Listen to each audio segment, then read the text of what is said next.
walk a city block in these shoes. Something old for something new. Change your view. Heard you moved out west. Rumors, gossip, tabloid papers said it was for the best. Found out they were wrong a little later.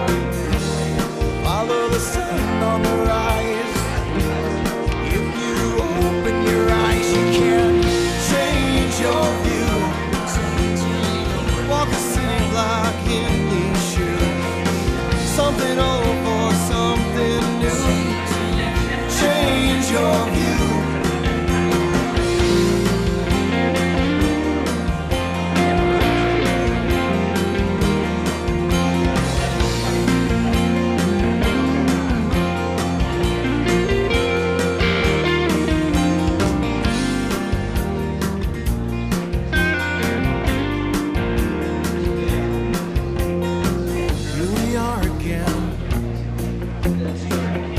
Seen you around in a while. Where have you been?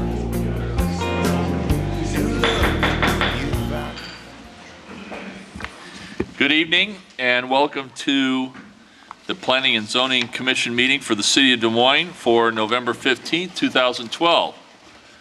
I'd like to get a few of the rules and regulations out of the way for this evening's meeting. The Planning and Zoning Commission is an advisory body to the City Council, and the City Council will hold a public hearing and make final decisions on all matters before the Commission other than site plans. The Commission's decision to approve or deny a site plan is the final decision by the City unless the applicant appeals to the City Council. You'll need to contact the City Clerk or Community Development Department staff for details on those council hearings. This evening, the applicant will be given 10 minutes to present the request. Proponents and then opponents will be allowed to speak, with each speaker allowed a maximum of 5 minutes. The applicant will then be allowed 5 minutes for rebuttal. The hearing will then be closed, and after a motion, the Commission will discuss and vote on the issue. All comments are to be germane to the issue under consideration, and speakers are to maintain a courteous manner. All items listed on the consent portion of the agenda will not be individually discussed. I think we have, what, 3 of those? 4 of those. We have 4 of those tonight, and will be considered for approval in accordance with the recommendation in the staff report unless an individual present or a member of the Commission requests the item be removed from the consent agenda and separately considered under the public hearing agenda. The City of Des Moines is pleased to provide accommodations to individuals with disabilities and encourages participation in city government. To better serve you, when possible, please notify us at least 3 business days in advance at area code 515-283-4209 should special accommodations be required. Assistive listening devices are available in the, for the meetings in the council chambers. The Planning and Zoning Commission meetings are also broadcast on MediaCom Cable Channel 7 for customers with that service. The broadcast is also streamed live in real time on the City of Des Moines website at www.dmgov.org. You'll need to click the Watch Live item for that link. We want to welcome everybody to this evening's meeting, and we know that we have a scout troop here, and that's very near and dear to my heart, by the way. And I know we have other people who normally it would be near and dear to their heart, but Jack's not present. So,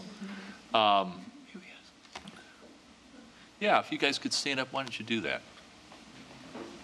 Yay. Welcome.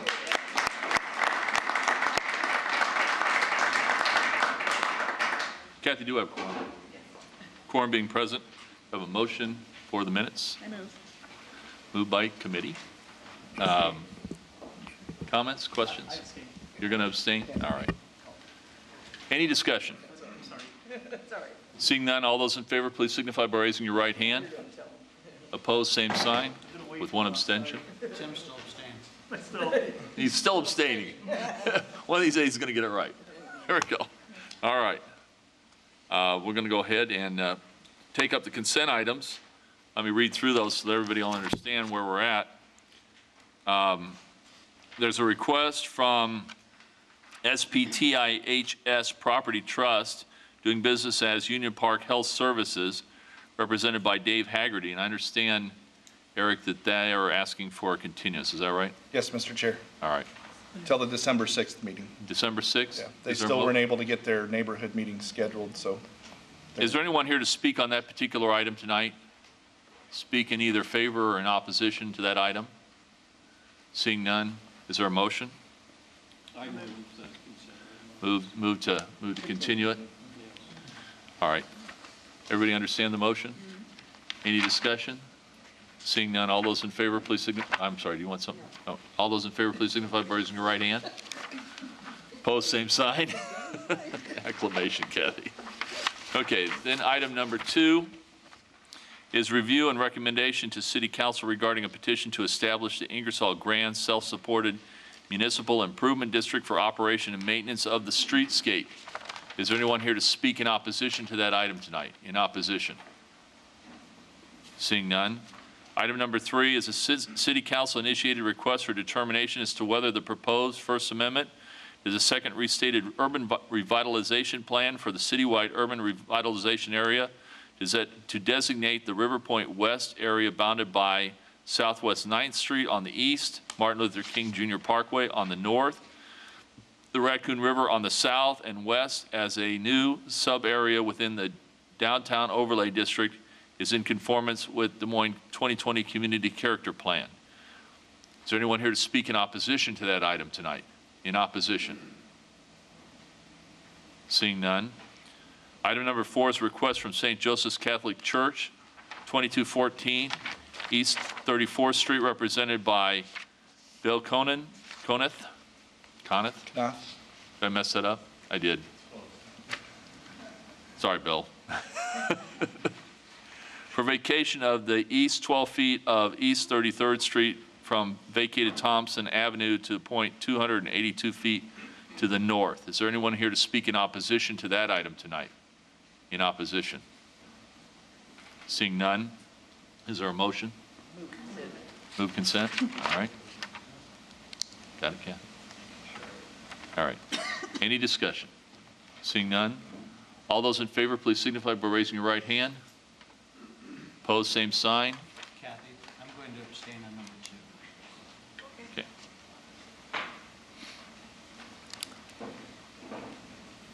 Item number 5.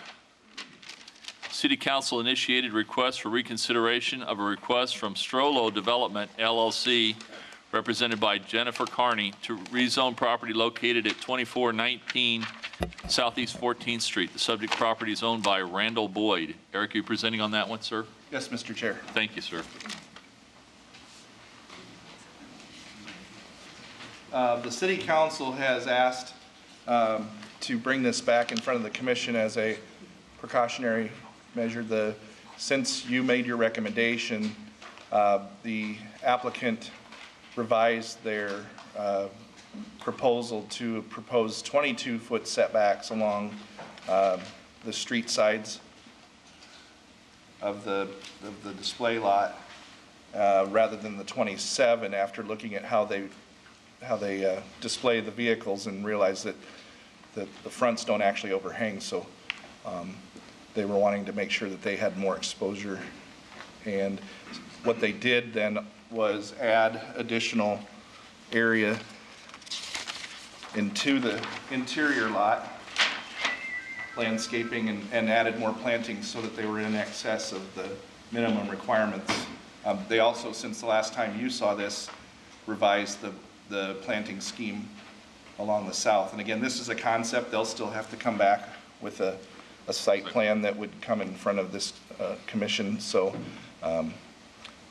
you'll still be able to interpret what that really means in terms of excess. But they've shown conceptually that they are going to exceed. Staff is in support of this based on them sort of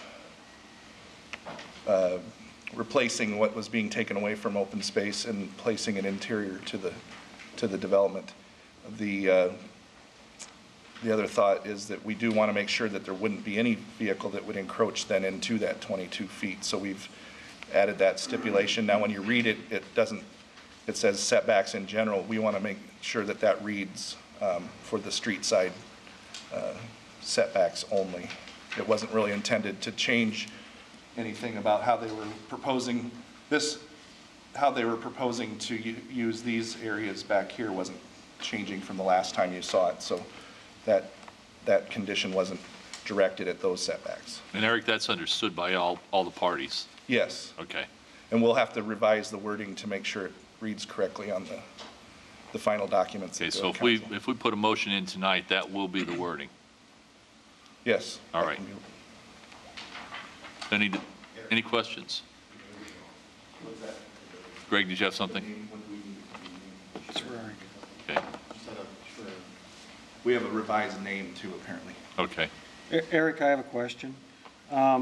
In staff recommendation, item 2, talking about the landscape materials, in excess of minimum requirements and we're basically supposed to come up with a number, is that? Well, that's the standard by which you can have it lifted. And they've demonstrated, and I've described conceptually how many additional plantings they were So how proposing. far in excess is it? Let's see here. They were adding 6 additional ornamentals and an additional overstory within the site, which, if you look at it, it's fairly densely planted just to meet the requirements. But the additional open space area also generated additional requirements based on interior lot requirements. So that's the net over what would be the minimum, if that makes any sense. Mm-hmm. The 6 ornamentals and the 1 overstory. Last time they brought it here, they were deficient on a number of evergreens, and they've actually added those to Right, and I thought last time we wanted them to be in excess yes. of what was required. I guess my opinion is if they want to reduce what we were talking about last time, then they should be more in excess. And I don't know what that is. I guess I'll let you deliberate that. Again, I think 6 and 1 probably isn't enough, in my opinion. And you would have the opportunity to Review that at ask site even plan. at the site plan stage, so. Yeah, that statement is fairly flexible, I guess, in terms of that requirement. And I don't have a problem right now if we leave it at this, but I guess, I'm offering my opinion for the future. So Eric, when it does come back for site plan, we could correct that problem at that point? Yeah, you can change that requirement, or you can add that as a stipulation of the site plan approval. Okay. Is the applicant present? Actually, I should have asked Eric, did you have anything else? I don't think so. All right. I just wanted to focus on that one. That's the only main point of modification that's being considered. So. Mr. Bishop, please give us your name and address. I'll do that. Chuck Bishop with Bishop Engineering, 3501 104th Street, here tonight representing Schreer Development, LLC. As Eric said, basically what we had was we had 27-foot setback along Southeast 14th Street. 7 of that was for vehicle overhang. On my part, I was looking at trailers backing in, so they had an overhang for the trailers. So we basically had the 20-foot setback with a 7-foot overhang. With the units they want to put in there, they pull them in head in. They're more of the diesel bus type units. They have no overhang. So then we've decided to slide that over. So then instead of having a 20-foot with 7-foot overhang, now we have 22-foot green space up front. We've added an additional over 2,000 square foot of additional open space on the entire site from the original site plan now, just by making some of the parking stalls a little smaller, than increasing an open space in the interior here. So I think we can work out the landscaping issues as far as the number of trees and stuff. I think what we've done in excess of adding this buffer along the south lot line, since this is actually commercially zoned here, we really didn't have to do it as a residential, but we put the residential type zoning with a 6-foot wood fence and all the evergreen trees in that location as well. So I'd be happy to answer any other questions you might have. Any questions, CJ? No? No? Okay. I was waiting on the evergreen trees. Yeah. Mike, go ahead. Chuck, could you just clarify, is the change in the applicant or change in the ownership of the property, or both? The reason I ask is we have to have a letter of zoning acceptance signed prior to the council hearing on Monday night. And if there's a change, it has to be signed by the owner of the property. So we just need to know, has there been a change in the ownership that's not showing up yet on? There's no change in the ownership of the current property, but I'm a director of the company, and I'm going to be making the purchase on the property that is next door, and so that it was better tax-wise for the company. So instead of having the New York company based, it was having me, who's going to be out of Iowa. And Could you state? oh, I'm sorry, Matthew Shearer. I'm from RV Direct Group, 2401 Southeast 14th Street.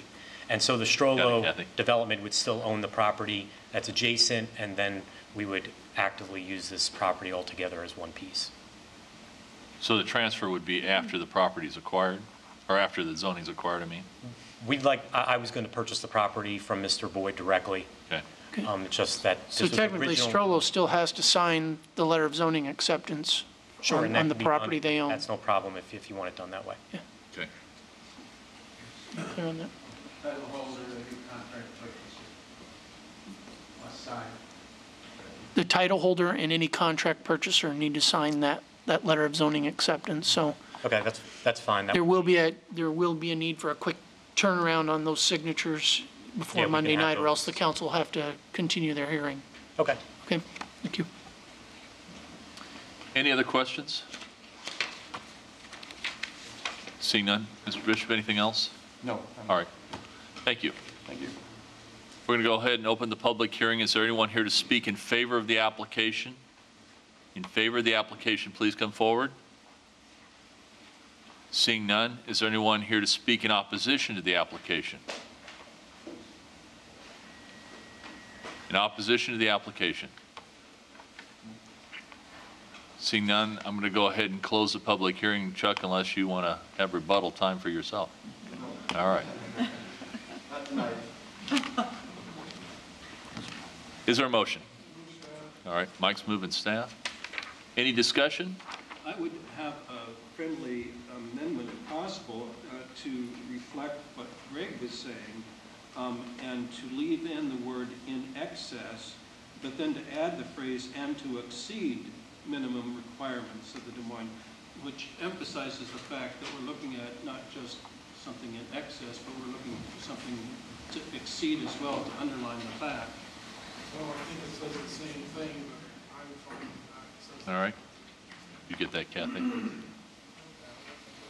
Well, you want to repeat that, so. Yeah, provision, number 2, provision of landscaping materials in excess of and to exceed minimum requirements of the Des Moines landscaping standards to be determined by its owner. Chuck, are we okay with that? Yes. All right. Any other discussion? Seeing none, all those, I'm sorry, Joanne? One of them. Many one of them. That's what happens when you sit between. Yeah.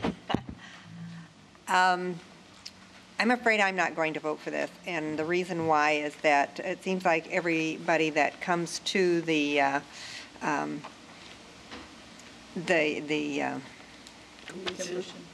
wherever we are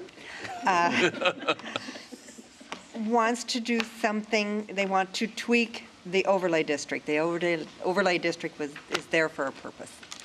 And I will not vote for doing anything that would minimize it. I don't think it's necessary. I do appreciate what this company is doing with that property. I have no objection to what they are doing, except that wanting to do something with the overlay district that isn't in the district's plan. I just am not going to do it. It just one more thing. You're looking at me, so I might as well respond. I'm going to agree with Joanne. You know, we have a lot of business owners that come before us the last few months, and we've held tough on this turnaround, what we had going on Southeast 14th, and I'm going to probably not support this also. Anyone else? CJ? Mr. Chair, it was my understanding that the overlay district served as guidelines.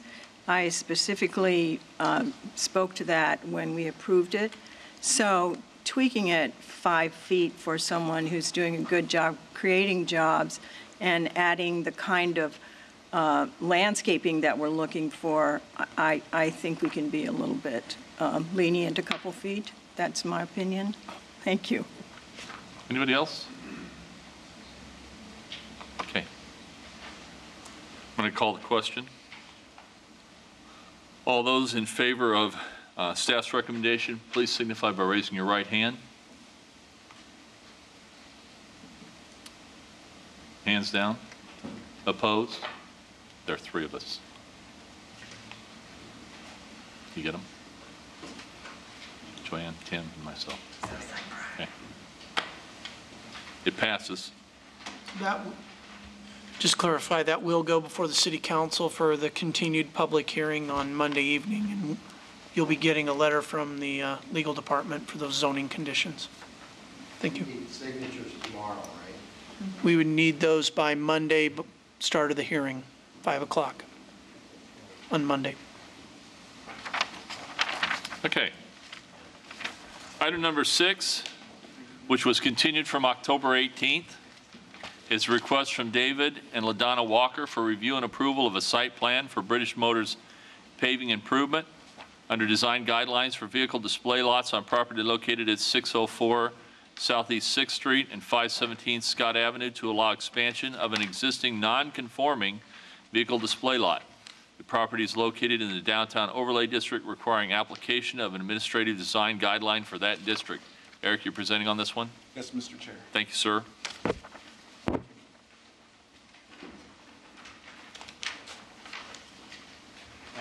If you can see, this is the new extension of East Martin Luther King Jr. Parkway, and just a block to the south then on Scott Avenue at Southeast 6th Street. The southwest corner is the property we're looking at here with this request. They've submitted a revised site plan, and they had asked for some appeals to our Board of Adjustment that were denied, and so they've come back with a revised site plan showing and it's in your packet, so you should be able to see what we're talking about. But what's unique about this location is that it falls also in the downtown overlay district, and two of the stipulations that are pretty direct within those design guidelines for the downtown overlay speak to the fact that storage of all materials and equipment should take place within completely enclosed buildings, and auto-dominant uses such as a vehicle display lot should not be located in this area, basically. So by improving this site, we're perpetuating something that's been non-conforming for a number of years. And so it would violate that provision. When you look at the vehicle display lot requirements, it also does not meet the minimum half-acre standard for the size of a vehicle display lot. I'll show you the aerial here so you can get a sense of, and a lot of this has been changed since this aerial photo, so they have done a number of things to start to clean up the property. One of the big things is this area back in here would be used for storage of vehicles that are being repaired, not for vehicles to be displayed. So they're proposing a asphalt millings, which would be in an M1 district, would be allowed as a storage surface. They would have to ensure that those vehicles were not inoperable, because then it would constitute junk and salvage, which would require a higher zoning to M2. So I did want to point that out. They did show that they were going to pull it back to meet the 10 feet requirement as well. Again, because of those provisions under the design guidelines, they aren't able to achieve. Staff is recommending denial of the site plan at this time. Any questions? And I believe their designers here this evening to be able to present ask any more specific questions on the design of the site plan. So. Anything else, Eric? I don't have anything. I'll show you that there was no Nobody came to view the site plan, and so we didn't provide any response cards, so there was nothing on the consent map. Okay. I do have photos if anyone wants to see those too. Anyone want to see those? Why don't you go ahead and put those up? Let's see them.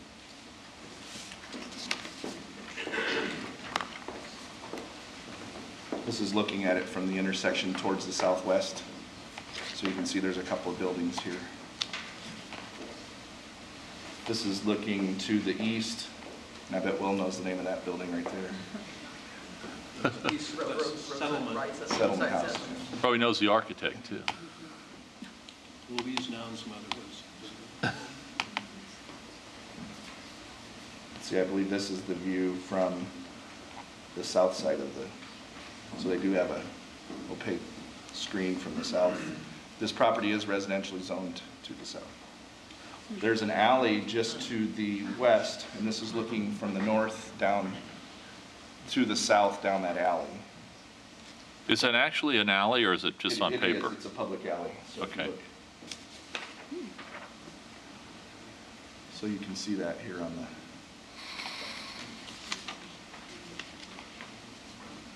And then this is looking into their site. Currently, this is not a surface that would meet the standards. And then looking at some of the area that has been improved in more recent times. And then the city also did a project which improved the intersection. So there's some things like the signal and so forth that have sort of cleaned up the public rights of way. That's looking south on Southeast 6th. On the front of the property, you can see the display.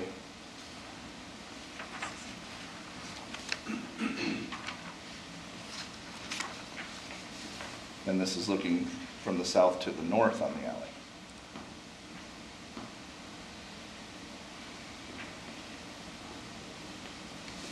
And I think this one's a duplicate. Okay, thank you. Are there any questions? Mike, did you have a question? Sorry, just to clarify, in the staff recommendation, they could continue to operate on the property on existing paved surfaces, but we're not recommending expansion of the display lot, is that correct? Correct, and then also they would have to provide the required parking, which also has to be paved.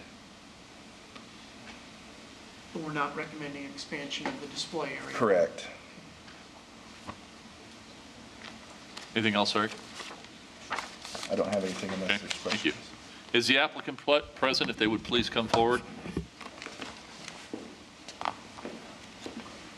Please give us your name and address.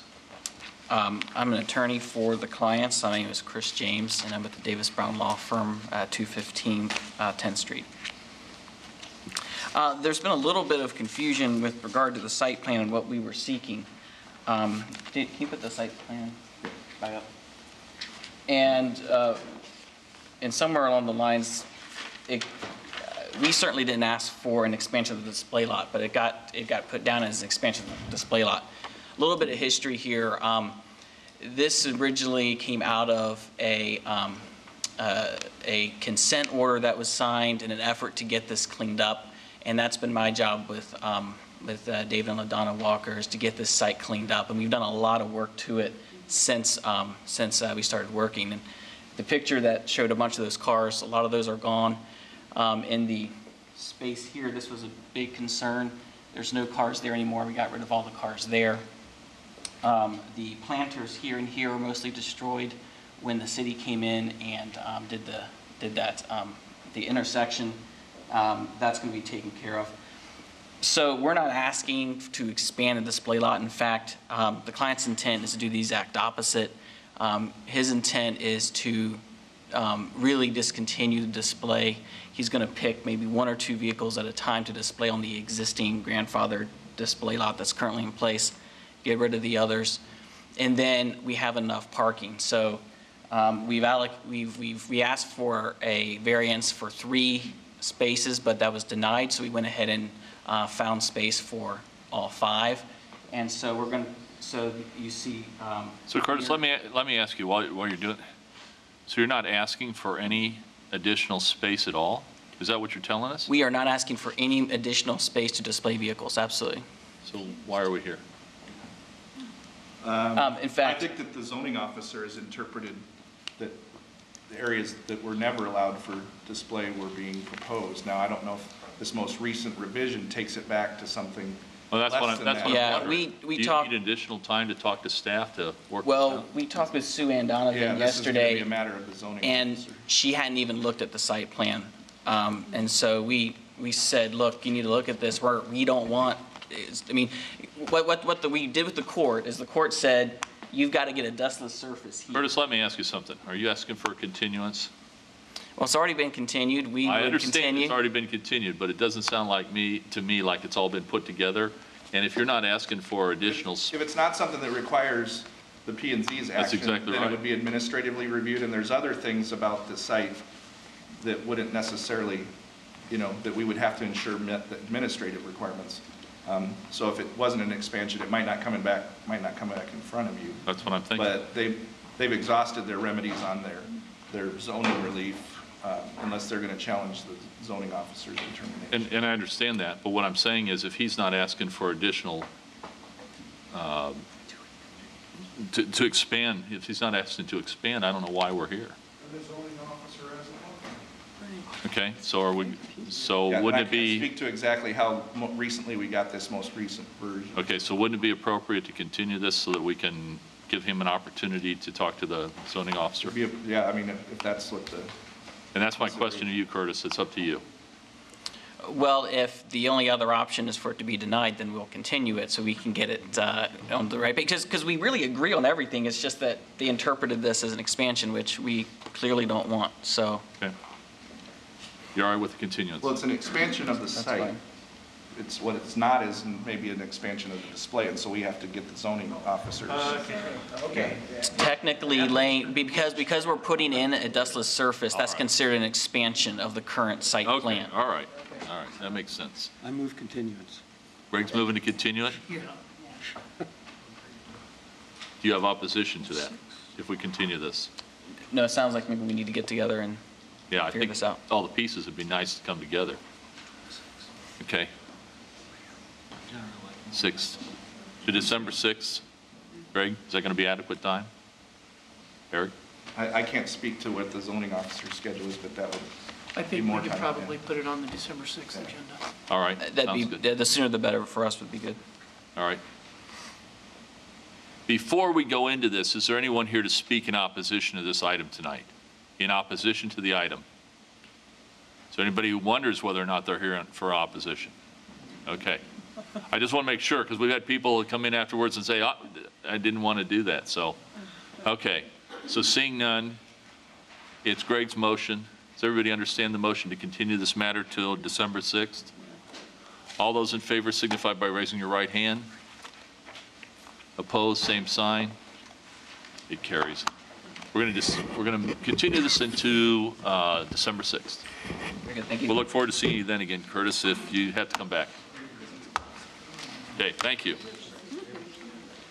Moving on to item number 7, request from Available Materials Handling LLC represented by Anthony Holt, officer, to rezone property located at 607 Southeast 21st Street. Eric, you're presenting on this one, sir? Yes, Mr. Chair. Thank you. Let me get my materials swapped here.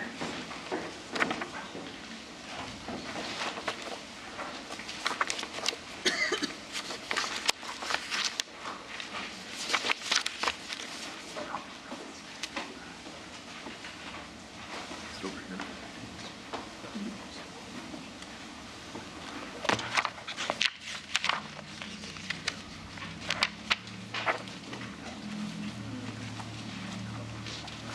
No, I'll pass this letter around. We have it. Do you? Okay, you have a copy of it. So this It's got November 8th. Yes. Okay. Just want to make sure you have that. Yeah. And then this is a statement that was, and I'll show this, that was provided by the applicant, so.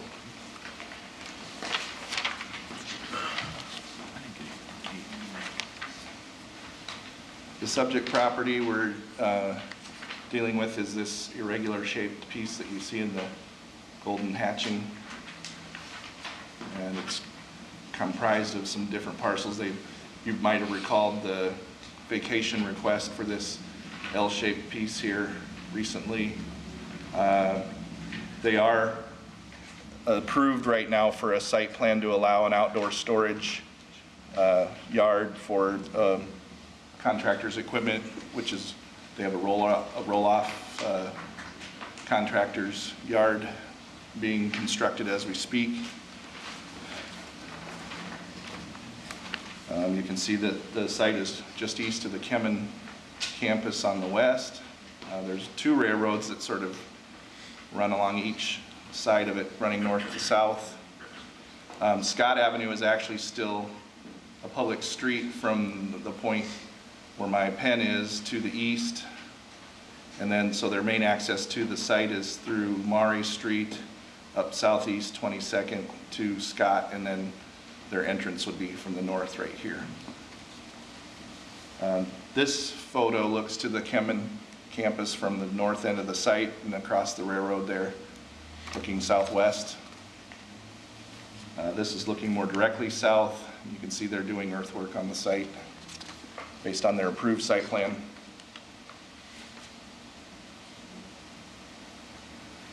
And then looking to the southeast, east, southeast along Scott. I guess from the staff perspective, the biggest concern was adding salvage equipment presents an additional hazard to a business nearby that's already established, which provides food grade products, and they have ongoing concerns about maintaining a sanitary condition for the government requirements for them. And so to present a new impact of that in a close proximity did not seem appropriate, even though that use actually requires the same zoning being requested, ironically, because of their processing aspect of it. So it might seem strange that we're recommending against the same zoning that we're trying to protect, but that's actually what we're doing. So this would not, if this was denied, it would not prevent them from continuing what they're approved for the outdoor storage, for the roll-off containers. The applicant has proposed a limitation so that they would, the Plannin zoning could consider a limited form of M2 where they would only allow the lot to be used for machinery, salvage of machinery, and then they got specific with the types of machinery that they would allow, and it would be limited to the dismantling and salvage would not take place, and then anything would be transported that needed to be salvaged to another site that they have approved already. So they would just be basically looking to store the inoperable vehicles here as a limitation. So I did want to point out that they are offering that very limited form of M2. Yeah, but for how long would they be stored? Well, there's no limit. They haven't, and I'll let the applicant speak to that if they've got any thoughts, but there was no time frames, and that might have been a concern also of other adjoining property owners as to what that might be. But we did get indication from Kemin and I didn't get the map updated, but Kemin did give us a written communication through their attorney, which you have, that they are in opposition. So. And what impact is their opposition as far as the site, or as far as the consent map? I didn't get that calculation actually, but it looks like it could be very close. Yeah, that's why I was wondering. Yeah. Eric, just to clarify, the wording on that proposed condition, yes, I think was referencing that the only dismantling that would occur would be they could do some dismantling to actually fit the vehicle onto a trailer or whatever to haul it to a different site. Yeah. That was the dismantling I think they were referencing. Well, they said they wouldn't dismantle except for the need to transport, right? Right. And then on the consent map, if it is 20%, at least 20% opposition, it would trigger a 6/7 vote of the city council to approve the zoning over that opposition. Yeah, the one thing I should point out is this is a 250, and so when you take it back 50, that the railroad actually eats up a fairly sizable chunk of that distance. And the railroad's not figured in, is it? It is. It is figured in? It's an absolute distance of 200 feet from the perimeter of the. No, that wasn't what I was saying. Would the railroad have to be in opposition or in favor? The railroad didn't respond, and if they were in opposition, it would be counted, but they aren't. Okay. But what I'm saying is the entirety of what you see that is coming here may not fall within that 200 that applies for that statutory provision. So we would confirm that before. Yeah, we need to get our technician to evaluate that.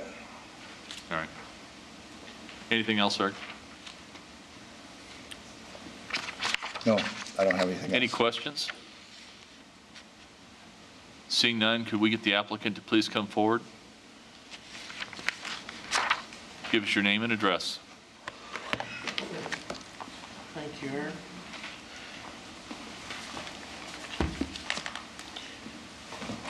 Tony Holt, 607 Southeast 21st Court.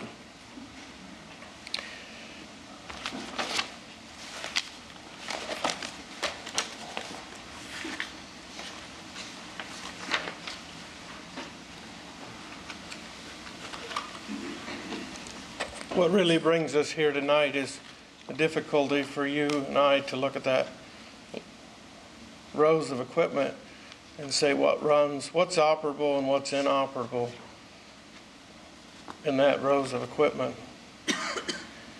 So what's brought me to the meetings and to comply for the city is I was not in compliance in other areas of the city, and this question comes up. So I've asked for this zoning so there's no questions, is the reason I've gone to this length. So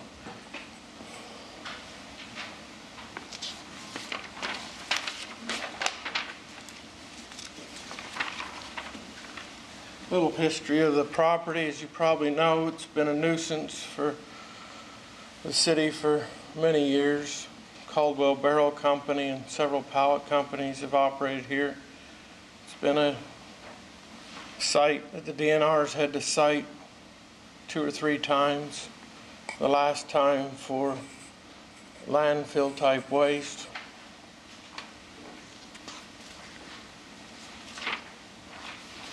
Just a few pictures of what this site looked like when we purchased it.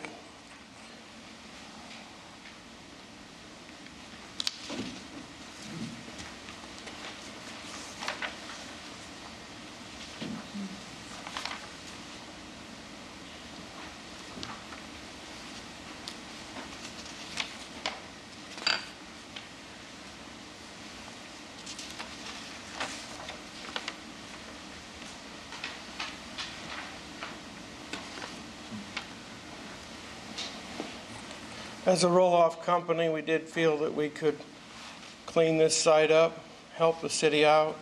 One thing that got us deeply involved with this lot was that the previous owner was cited and taken to court, and he hired us as a roll-off company to remove part of it, and he didn't pay his bill. So we ended up with only part of the lot, which is the square section that you see here. In the pictures, you'll notice taken towards Keeman that on the triangle and on the city street were deeply piled with the same items. This here was owned by the old Rock Island Railroad Company, which is Hawkeye Land Company. This, of course, is a city street. This is a city street. This was Hawkeye Land.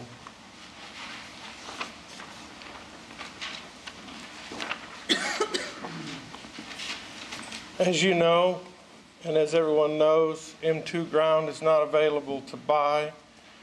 It's not something that you just go out and get in the city of Des Moines easily.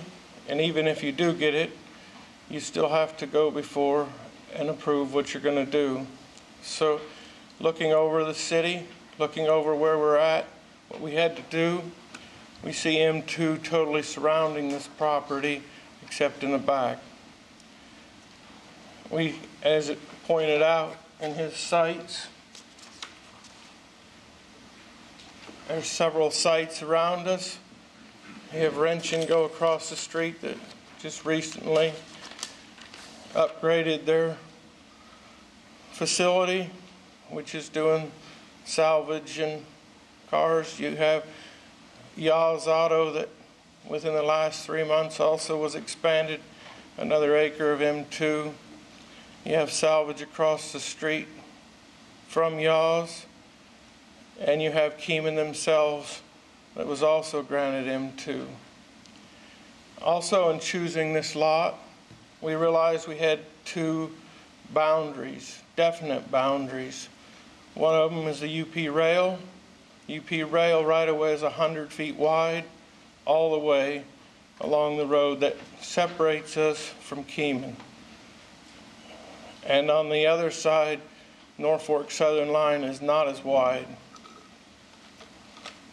And of course, then you have a natural boundaries on the other side from any neighbors.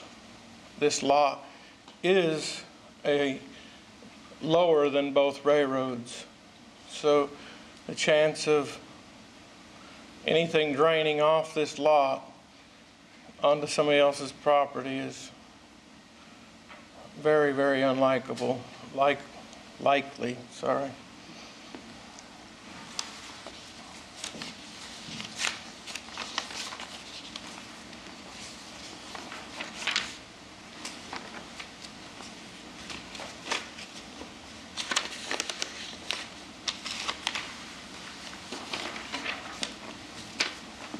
The conditions that we suggested, what we do is we buy machinery and we sell machinery. Some of the machinery we buy, we don't know if it runs or not when we buy it. We need a place to bring it to. This machinery would be brought in here by semis and lowboys. Some of it is large, some of it is not. Moving a non-running piece of equipment is a very difficult task. One of the suggestions was doing this in a building. That's very difficult if you can picture moving a 20 or 30, 40,000 pound piece of equipment in a building. Also requires a lot of height sometimes. So that's very expensive to do something like that. And so that's one reason that a building is not always practical for what we're doing.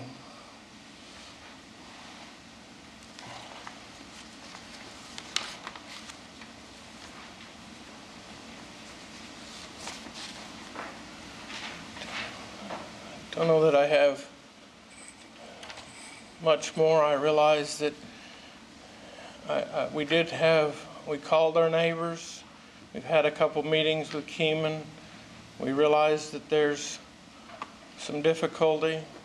We realize that over time, the confidence in the city is there. I mean, they've had to deal with this eyesore for a number of years. And if I was putting the investment that Keeman is into the city and into their facility, I would have a great concern. But at the same time, what brought me here was zoning, and I feel that zoning has improved, the city has improved. We're a people that govern ourselves, and we know how to make laws. We're not immature. We can come to reasonable consensus, and that the people can rule themselves. We have to have industry, we have to have these types of things. There's no doubt in my mind there's a demand for this business. There's no doubt in my mind if this country's going to recover from economical troubles, that used equipment needs to be available to purchase. Open for any questions. Any questions? Thank you. Is there anyone here to, I'm going to open the public hearing. Is there anyone here to speak in favor of the application? In favor of the application, please come forward. Seeing none. Is anyone here to speak in opposition to the application? Mr. Lillis, would you please give us your name and address? Mr. Chairman, ladies and gentlemen, William Lillis, 317 6th Avenue, Suite 300. We're appearing on behalf of Kemen Industries, and with me is Laura Cataline, who is counsel with Kemen. Number one, I would say that on behalf of Kemen, and the picture pretty well speaks for the neighbor that Kemen is, we salute Mr. Holt and what he has done. So the pictures that you see, honestly, it was worse than the pictures when he started. And he spent thousands and thousands of dollars to, in my vernacular, take care of a terrible rat harborage. That has gone away. And from what we're understanding, we've talked with staff about this, and we've also talked with Mr. Holt. We recognize his plight, and it seems to be a question of a zoning interpretation. M1, he can do what he's set out to do, and he's doing a wonderful job of that. We have no objection to the roll-offs and the storage of roll-offs. What we're concerned about is the interpretation, and that's what why we raise our hand. I guess we would agree with the staff recommendation that if you would change this to an M2, he still has to, Mr. Holt still has to ask the Zoning Board of Adjustment for a conditional use permit. But assuming an M2 zoning, to talk about salvage/junk candidly scares us, because we've been there, we've done that, and he's understanding it. We've investigated with him as to whether he could build and do what he wants to do inside. And that would take, as I understand it, an M1 would do it, so he really wouldn't have to have an M2 type of a classification. Saying all of that, the Commission, I think, is being asked a difficult question. To rezone, even with the limitations that Mr. Holt wants to put on the property, which we wholly endorse, it becomes whether you open the door to not garbage, pardon me, to junk and salvage yards and the interpretation. So we raise our hand in opposition only because of that delicate situation he's in.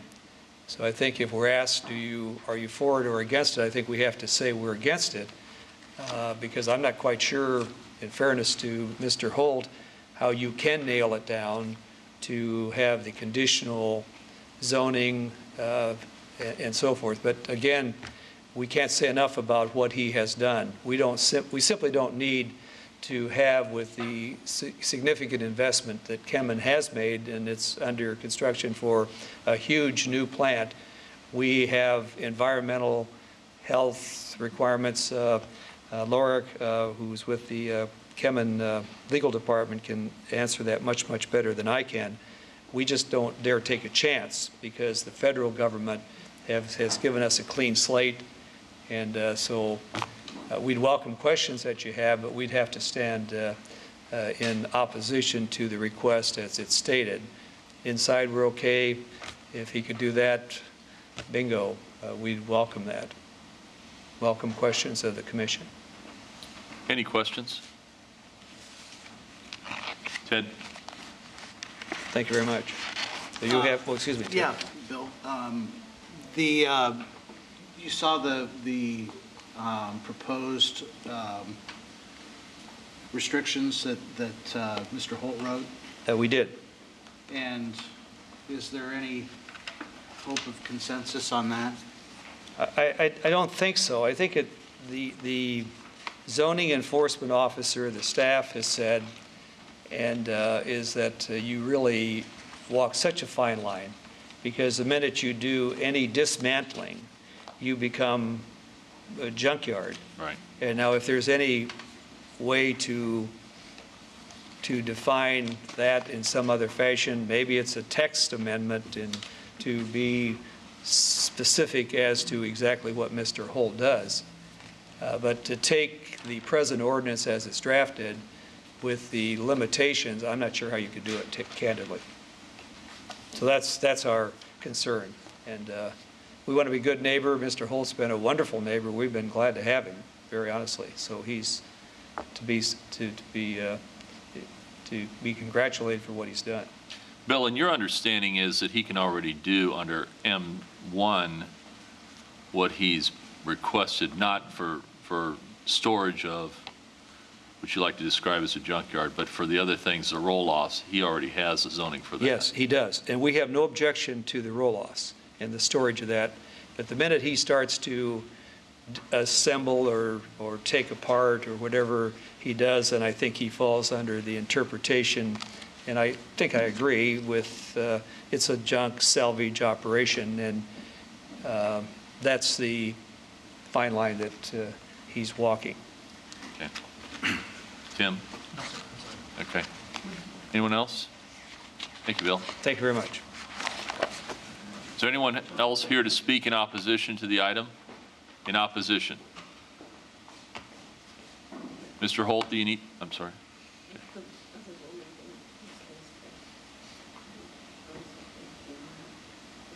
No, I think she got it. Mr. Holt, do you need additional time for rebuttal?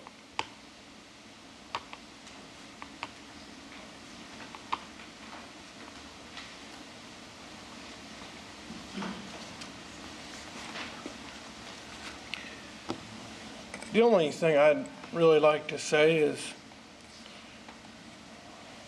your zoning people have done a tremendous job, and I think you're seeing a lot of their cases come before you. And this is a fine line, and it is a fine line that nobody wants to go to because of the time it takes to straighten it up or deal with it. And that's what's happening. I mean, so we can do two things tonight.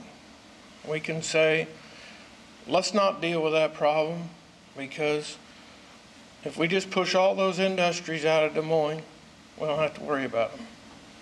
And we don't have to worry about a mess later on. That's one way to look at it. The other way is to say, we're an intelligent people. We know how to govern ourselves. We know how to write law. We know how to implement zoning. We know how to control it. And we know how to go see people. I have not. I've been weak in this area, but I do see that Des Moines has put things into place. We went to the Capitol View neighborhood meeting last night, and you had your zoning people there, your officers were there, and they did a good job of reporting, and it's working. So what I'd appeal is, let's make it work, because we need industry. I have 27 people that work for me. I could choose to go out of business tomorrow. I would be financially fine, but those people wouldn't. Thank you. I'm going to close the public hearing. Do we have a motion?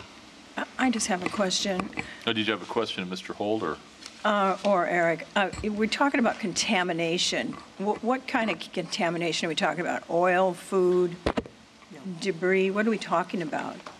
In terms of contamination, what kind of contamination are we talking potentially? I mean, in terms of jeopardy? Right. I mean, I think that one of the biggest things might have been the concern about salvage materials tend to harbor rodents, Okay. which in close proximity to a food-based industry is a problem. I'm not so sure contamination is as much of the issue, because we can control that generally with meeting our standards for how they receive and drain fluids, and we have requirements that we impose. Now there's still concern over that, of course, but we do have standards for handling that. Thank you. Anything else? Any other questions? Do we have a motion? Joanne, do we have a motion? Why don't we get a motion on the table first before we? Okay. You're going to move staff? All right. Joanne, go ahead. But I do have a question. Go ahead. I'd like to ask are you going to be taking apart, I guess it would be a question for Mr. Holt. Mr. Holt? Would you be disassembling the equipment that you bring in? Would you be disassembling them there on that property or not? There's only a limited time that it would ever be necessity. And largely, the answer is no. But if we were to bring a large crane in, or a large excavator, a large forklift, in order to haul these items, you need to disassemble them. I don't know if you watch machinery go down the road, but you'll see the tracks are removed, or the counterweights removed, or the booms removed. That's called disassembling, technically. So yes, we have to do that much. That's the clause for transportation. A lot of times, you may be able to buy a piece of machinery in a 50-mile radius of Des Moines, bring it in on a heavy truck, but the cost to transport it across the country somewhere else reduces tremendously if you can break it down. And it would have to be broken down at that site. But you don't say like extract parts and things like that. Your disassembling is mainly to ready it for transport.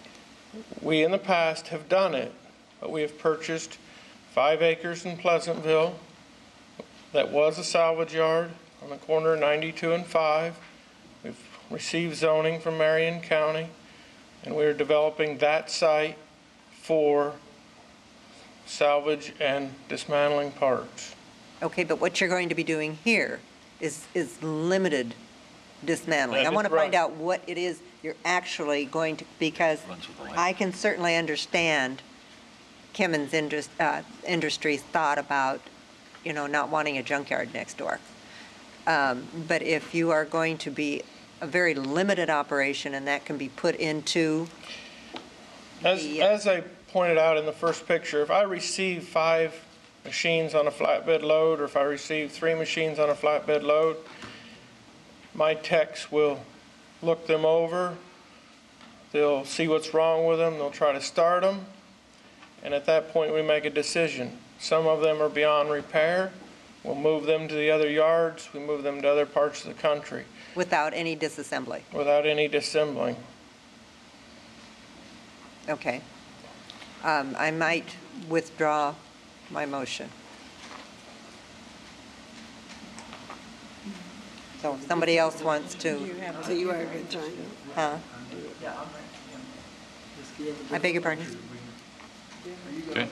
I think I'm going to withdraw my motion. If it can be put into writing that the type of disassembly is very limited. It's not going to be a place where you're going to be extracting parts and pieces. Mr. Holt, when she talks about limited time, how much time are we talking about? Limited time. Limited time for your disassembly. How long are we talking about? Yeah. I think, How long would you is be it going to- storing the? How long is it going to be stored on the disassembled? 2 days, 2 weeks, 2 months? On any one item, it's very difficult to say. Well, give us a range. What to what? We put a 6-month time when we were talking at our open discussion meeting. For one piece of equipment? But I think we need to also understand the difficulty of this question is that equipment can sit there if it's running and operating. But then you wouldn't be disassembling it if it ran. Right, exactly. And we're But you're That's the talking point. about up to 6 months is what you're saying. You're going to store, up to 6 months for storage, but not for disassembling. I mean, if a truck comes in to pick it up, that's when we disassemble it. We don't wait. We don't take the pieces and put them all over. Okay, so if you have something you need to take apart, you don't take it apart until it's ready to go off. Having said that, it doesn't mean as a crane that the boom doesn't come in separate and go out separate. Okay. In other words, if you were looking at a Martin Marietta plant out here on Interstate 80 and you see that big crane, that boom comes off before it's even hauled to our facility. And that's a separate semi-load. And the counterweights are separate semis. But that's not. But that's not, we're not looking at a jump parts operation here. Okay. We're looking at So when you storage. sell that crane, you're going to sell the boom and the counterweights and everything all together, and it's gone. Or we will ship it for salvage in pieces. But it'll all be gone. It'll all be gone. Yeah. But it'll sit there for 6 months. Which you can today. Yeah. But it won't sit there disassembled, is what he's saying. They won't disassemble it until they know. And if it needs work, he'll move it to the other site, is what he's saying. Yeah. Mr. Holt, would it be fair to say that you're basically running a used equipment business? That's what we're running, and that's what we're doing. At the same time, where our business separates itself from Ziegler Cat or Murphy Tractor or Clark Lift at Des Moines, any one of these dealers, is we specialize in buying machinery and reconditioning it. So we will go more into a motor or a transmission, but which takes time to find the parts, get what I need, and get it ordered. Is there any, we don't have a motion on the table yet, gentlemen, ladies and I gentlemen. withdrew mine. I'll move to deny recommendation. Move to deny? Yes. All right. Any other discussion? No, I'm sorry, I'm going to do the same thing. God bless America. That's not pretty. Okay, I'm sorry, go ahead. You do it, Ted. I, however, will move staff. Thank you. You're going to move I staff? thought they said deny. All right. But they did. Mike, did you have something? They are recommending. Just a couple of brief comments. I think what the commission's finding tonight is exactly the dilemma that staff was in. First of all, the zoning enforcement officer is the individual charged with determining the use and what zoning is required, et cetera. So it's not really within the board's purview to be determining whether or not this use would comply under M1 or M2 zoning. The dilemma that we're having tonight about trying to define limitations on the use is exactly the discussion staff has had with both the applicant and the adjoining property owner, trying to limit that. Several years ago, we did downzone about 60% of the heavy industrial zoned ground in Des Moines from M2 to M1. All of those properties were downzoned without creating any non-conforming uses on property. Those properties were not used for M2 use. They were just sitting either vacant or being used by a use that didn't require M2 zoning. So we did downzone those properties. The idea was that we could consider, on a case-by-case basis, rezoning of those properties back to M2 zoning. And part of that was so that we could look at, on a case-by-case basis, the appropriateness of that M2 zoning going back on that property. I have no doubt that we have additional M1 zone ground elsewhere in the city that may be appropriate for this particular use to go on. The question really is whether or not it's appropriate adjoining what you've heard, adjoining Kemin Industries and with their concerns and that. So that was the dilemma that staff faced. Our recommendation was not made lightly. We did try and talk with both parties on this, and I think it really came down to the difficulty in writing regulation or limits on that M2 zoning at this particular location, given the unique adjoining interests and concerns about federal regulations on food production, et cetera. So we would not be objecting to consideration of another rezoning at another location, based on review of that request. I understand that would require additional acquisition of property, but that was the basis of our recommendation. So thank you. And the other thing, too, everybody needs to keep in mind, this runs with the land. So if Mr. Holt leaves, whatever you certified for Mr. Holt, anybody else can use. Joanne, go ahead.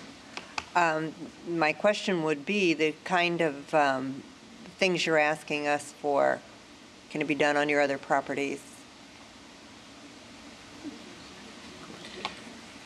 Well, I do own 3 properties, okay? But in Des Moines, I cannot do it. Can what you ask us for be done on another property that you own? No. Like the one in Pleasantville? With or- rezoning. Huh? Ask him with rezoning. The Pleasantville property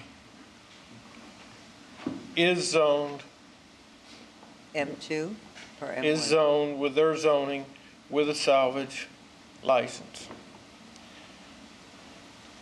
So the answer to your question is, can we do it somewhere else? Yes, but it is 30 miles from here, and I don't think my help's going to move 30 miles to do my work.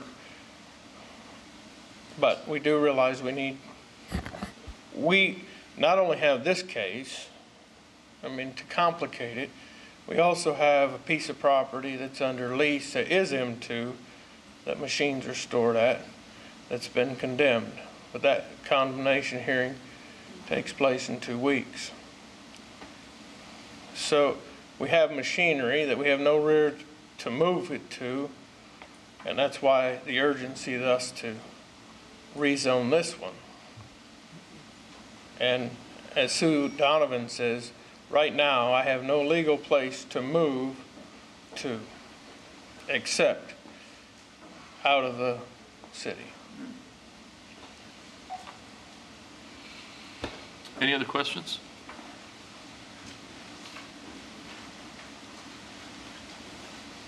Thank you. Thank you. We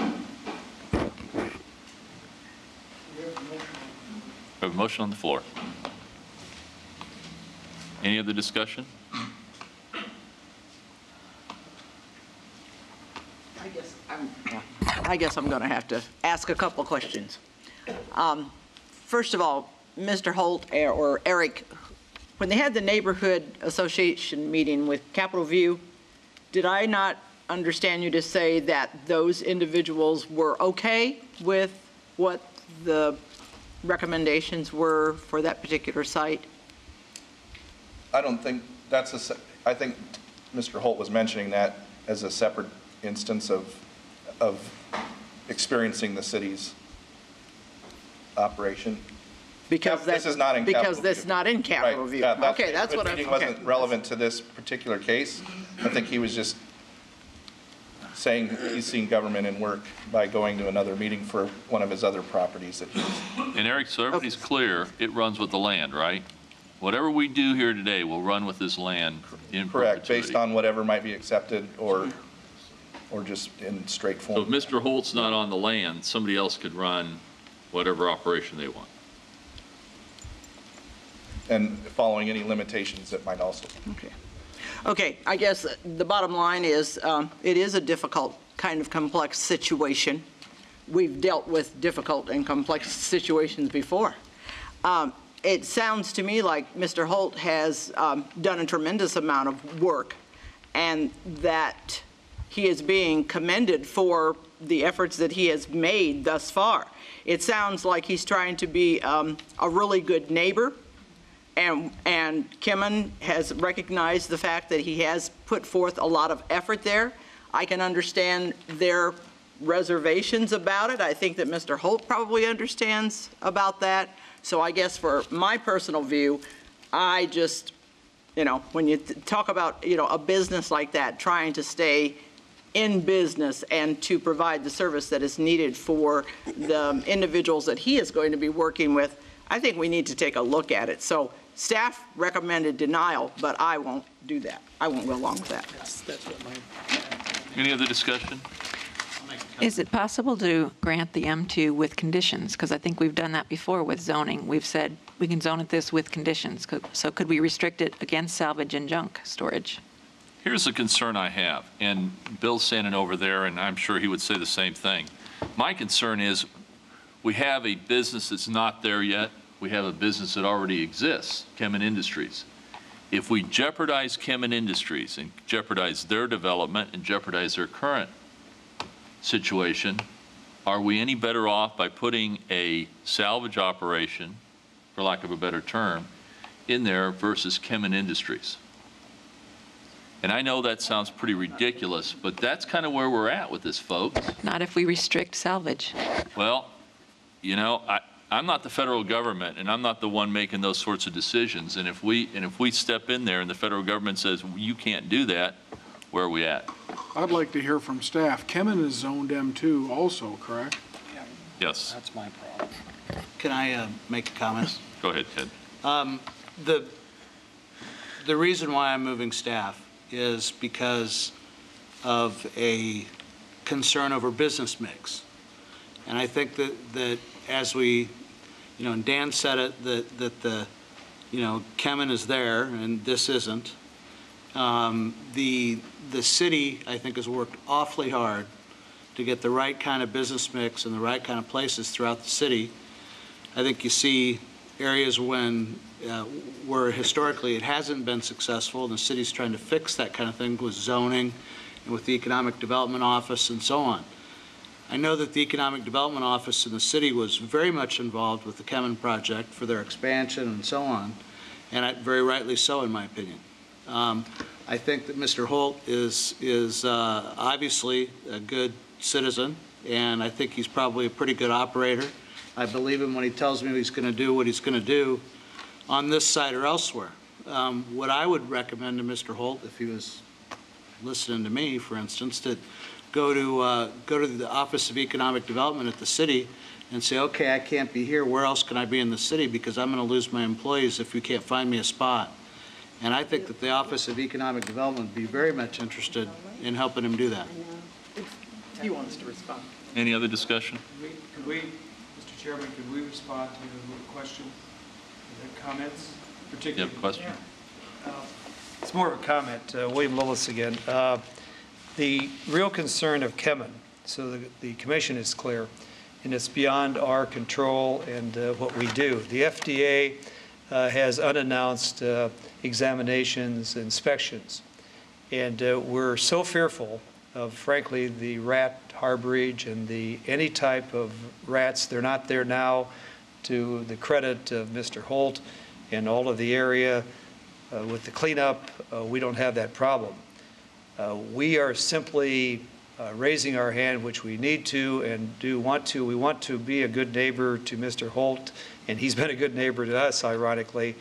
But we have such fears that if there's any kind of a salvage, junk, or anything of the kind that would harbor rats, and the inspections, unannounced inspections happen, we're completely shut down. We're food processing.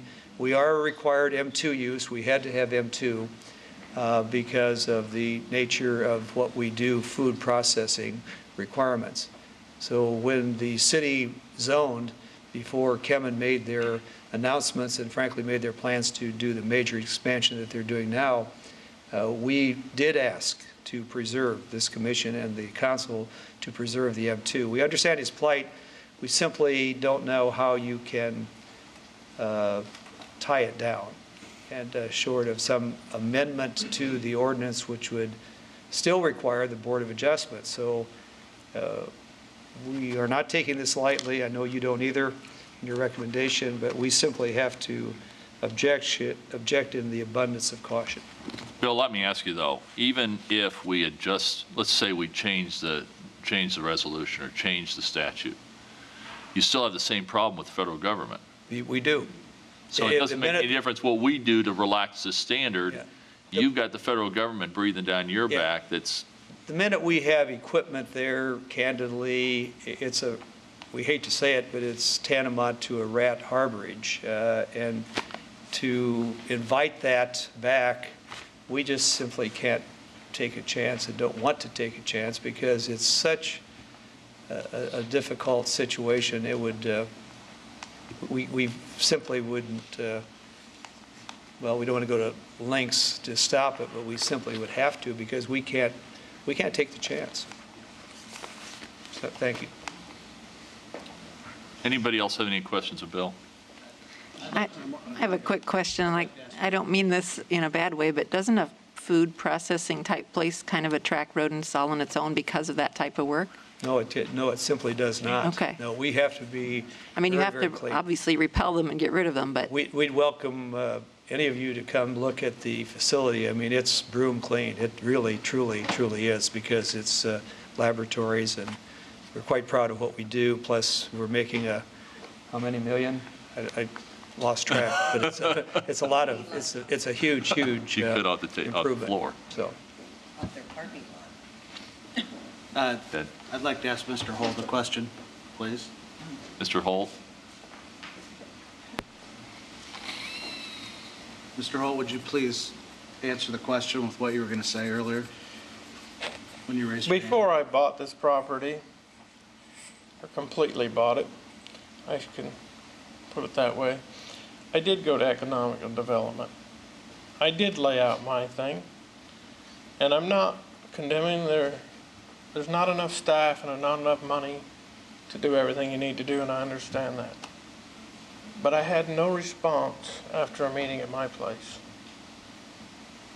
So I did go down that road, and I know this is not rebuttal time, so I'm not, but our family owns down the railroad tracks. We own other facilities. We've been in the feed business. The railroad themselves is probably more detrimental than a steel item. You have railroad cars that come down all the time. They're dropping grain. We live in grain world here. We are not going to have water, and we're not going to have food on the machinery we have. We have dirt and steel. So I understand where they're coming there. I think the base bottom line, whatever's said, is this zoning issue. We can talk about rodents, we can talk about that.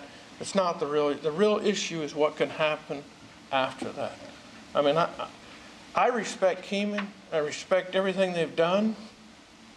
At the same time, I see, if nothing else coming here tonight, that you see that our types of businesses have a real difficulty of knowing what to do. Because we have to purchase land, we have to go to the extent to get the land, then come to you and ask for zoning, and then walk away and say, go try again. And I'm not against it, I understand, but it is difficult. So I appreciate your questions because it shows that we're a real government. Any other questions?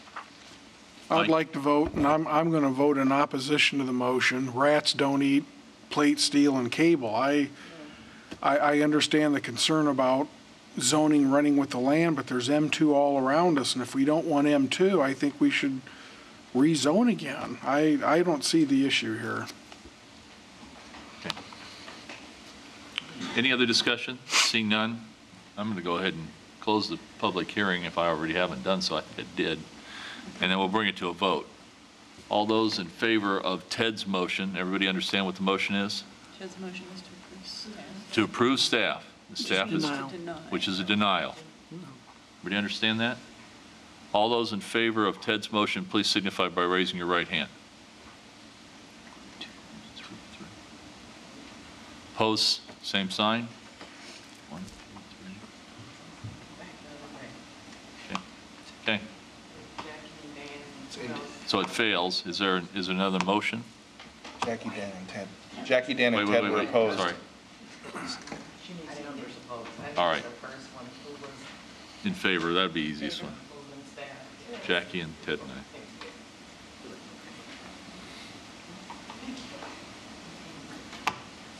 Is there another motion?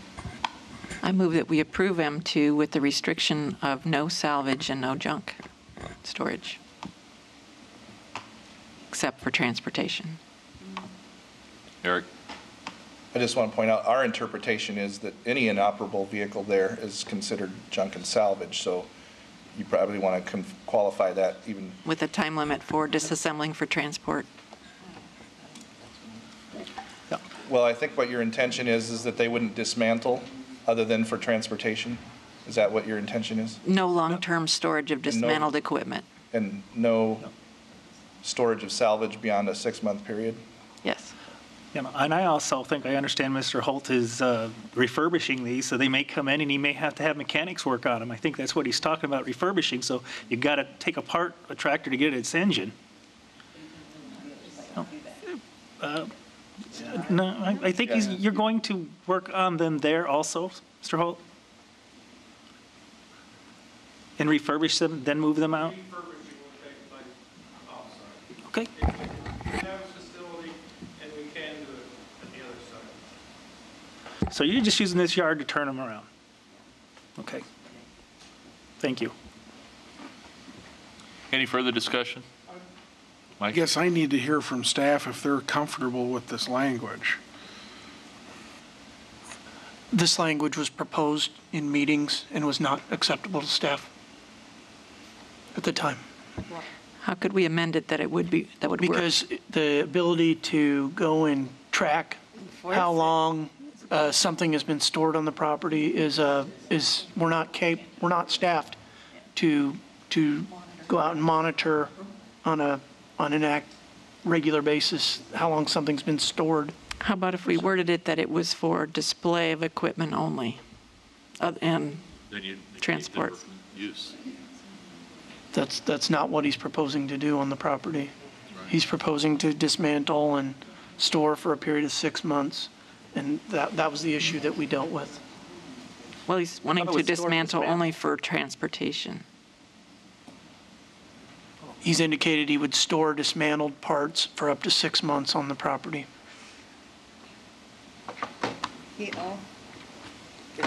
Did I not understand him to say that he would dismantle and send out? He would dismantle when he's ready to send them out? So the equipment would be just sitting there waiting to be shipped out, and when it's ready to ship out, then they dismantle. But it's going to be stored for a period of 6 months. Does They're that, operable. Just like Yeah. the cars, they're operable. They can go in and turn them on. He indicated it could be dismantled and parts could be stored for 6 months on the property before they're transported elsewhere. no, eliminate the 6 months. They don't disassemble until they're ready to be transported.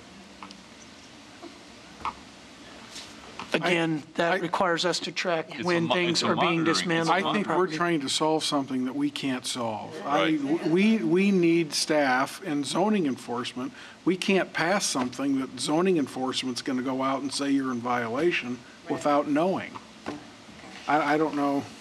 How do we resolve this? Well, it sounds like even if we limit it to 30 days, that wouldn't fix it either because they can't monitor that. And it would, I have a question for Mr. Holt. Go ahead. Do you keep an inventory of these vehicles or whatever? So say zoning officer did come out, you could visibly see how long a piece of equipment had been there. I assume that you do. That is true. Again, just to show you a picture, that is why I'm seeking this zoning, because I know this is a difficult question. And that's why, if you look at it, that's what it is. And it has to be clear for the zoning people to be comfortable. To know that you're in compliance. I think what she's asking is, does each item have like a serial number that you can say, this item came in within the last 30 days and it's not been Yes, they do disassembled? have serial numbers. And you keep an inventory of that detail? We do. Okay. Sorry. Eric, let me ask you a question. Can we forward this to city council without recommendation? Yes. Do I recommend that? No. Well, I'm just asking. But the answer is yes. The motion for the staff rec for denial was failed 3-9. If there could be a counter motion and see where that ends up. Let's go with her motion. So I don't know if the language that we talked about, what you wrote down, but it's, if we limit it to the time period, did that get in the motion? Yeah, 6 months got in the motion. Okay. All right, Kathy. So any one Just piece, say yes, Kathy. Dan, I think we should vote on this motion, and between now and council, council can beat it up, and council can look at it and hopefully come up with something that works for the staff that we have. And if council not. doesn't want it, they'll shoot They it down, can, so. they can listen to Bill and Kemen and go the other way. But we Okay. have Vicky's Any motion. other discussion? Everybody understand the motion on the table? Yes? No. This would be a motion to approve the rezoning. Approve the rezoning is what you're doing. But we're not adding the restrictions that she. Yeah, to her Yeah, she restrictions. did. With With restrictions, and that is like 30 days. 6 No months. salvage, no junk. The motion was approval to allow dismantling of equipment and storage of up to 6 months. We shorten that? No. I don't think there's anything shorter than what she just said. Is there any questions? Any discussion, Bill? I want to add one friendly amendment. The dismantling for the purpose of transport. That's a very important, these pieces of equipment are enormous. Bill, did you have a question? Yes, I do. If we understand what is on the table by Mr. Holt, is has the language he's suggesting as to limitations, I call it limited M2. What about all the other uses that are in M2?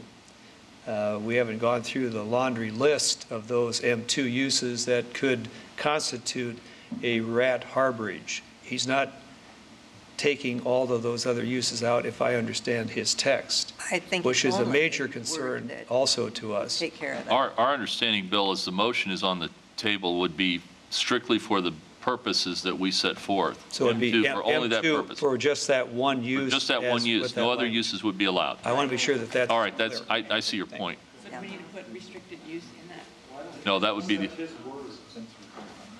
be the only use. Tim? So the roll-offs are no longer on the table as part No, the roll-offs They were never. are already, I mean, they can have that already under the zoning he's got. We're talking about all the other uses in M2, if they're taken out. There would be no other uses other than, We need that clarification. yeah. Yeah. And so we're going to, Kathy, you're going to make sure that's clarified? As a matter of fact, you're going to be talking to Mike. Okay, we got that, Mike. She's been wandering around town They- babbling in about. We'll try this. Motion to approve M2 zoning only for dismantling of construction equipment for purpose of transport, no storage longer than 6 months. And M1 uses. Pardon?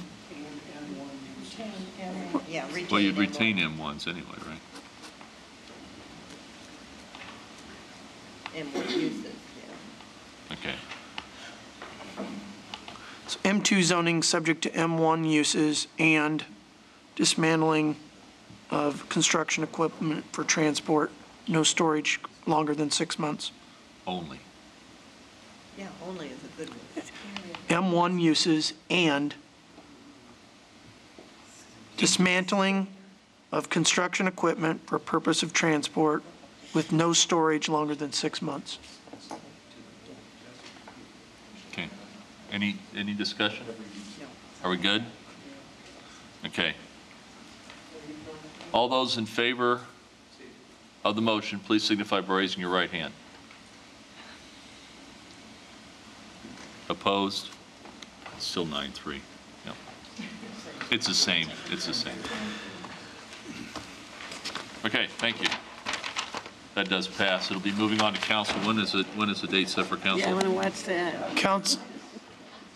Council would not set hearing on the zoning until the first meeting of December. So the second meeting of December, which would be the 17th, is when the zoning would be heard. Okay. 17th of December. Bill, did you hear that? 17th of December is when it'd go to council. All right. All right. Interesting. Taking up number 8. We have 20 tonight, don't we? No, I'm kidding. Number 8, request from Wakanda Living LLC, represented by Jennifer Drake, to amend the Wakanda Living PUD conceptual plan for property in the vicinity of 1430 Park Avenue. Eric, are you presenting on this one, sir? Yes, Mr. Chair. Thank you. This item is similar to a request you had in the spring that was withdrawn. There's an existing approved PUD for Wakanda Living here at the southeast corner on the north edge of the Wakanda Club on the south side of Park Avenue east of Fleur. The development's already underway, and I've got some photos of the dwellings that are there, and that you can see the fencing and the drives. Up till now, all of the dwellings that have been constructed are single-family detached. Although even previously this was approved for a portion of it to have the semi-detached, or what is being referenced as bi-attached on the draft plan that was presented to you. And I believe almost all the infrastructure is in, if not all the infrastructure. Might have to be modified a little bit to reconfigure the lots in terms of some of the stubbing and services and so forth. The main access drives and access points are developed. This is the very west or east end of the development here. What's being proposed is a slight increase in the number of parcels that are being allowed, and the intention is that those additional parcels would be used for the purposes of semi-detached. So when the development was, can you zoom out a little bit, Kathy? That, I guess it was probably okay. When the development was originally approved, and as it's approved, the western lots were actually where the semi-detached was allowed. Well, those have actually been developed with the single-family detached. So now they're asking to allow that generally at the east end of the development on these, by narrowing these lots and then changing the widths of these lots in between. And what that basically does is cause them to have to replat 14 lots into 20 lots. So they're ending up with 32 total as opposed to the current one total, which is 26. And I'm going to let them sort of give the pitch for why they're doing this and in terms of the values and so forth. I do know that this time around they met extensively with neighbors, both neighbors that reside within the development and neighbors that reside around the development.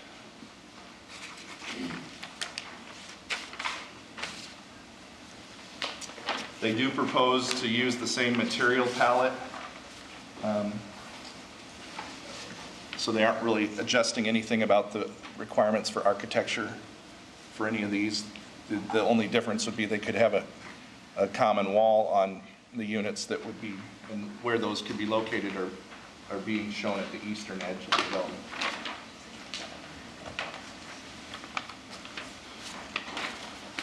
And you should have all of that in your packets.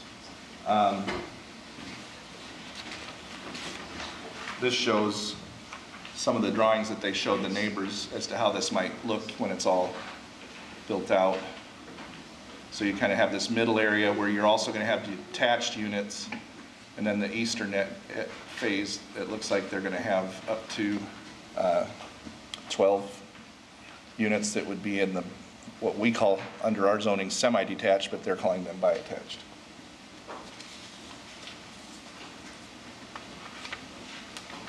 And this is an example of a plan that would fit that profile of the semi-detached.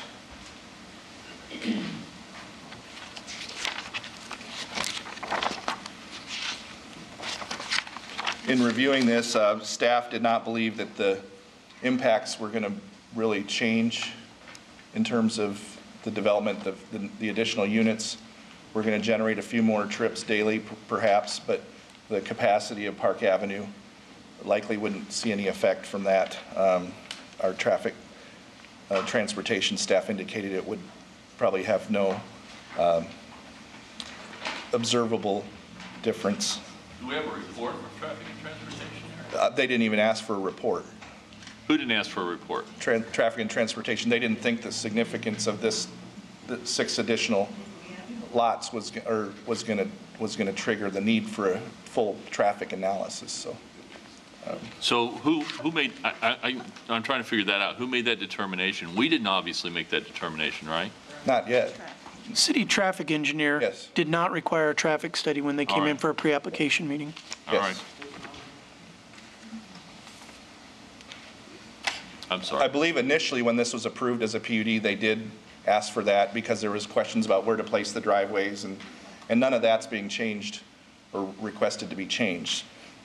So the only question that would really come into play here is whether the additional number of dwelling units being added to the development is going to generate additional impact and to need to reevaluate. So we don't have any more avenues added. I mean, there won't be any more ingress No, or the egress. points of access and so forth are set. But they're already put in, and I don't believe there's any proposal to change that. There's no, traffic didn't ask for any modification to that effect. They don't believe there's going to be any. I mean, all the access points are still the same. The routes that individuals would get to those is the same. They're already built. So it's just a matter of whether the few trips that would add to the development as a whole would be an impact, and they did not feel that it would be an impact. One of the things we did want to make sure, and at the time we wrote this, we didn't have the elevations here, but we wanted to include those in the plan. And also, there was some small review comments on the plan that we wanted to make sure that they got taken care of. But other than that, we're recommending approval. I should also note they're asking for the preliminary plat, which is really essentially parallel to this. So they're wanting to change the lot layout just as they're presented in the PUD as well. So that's under consideration.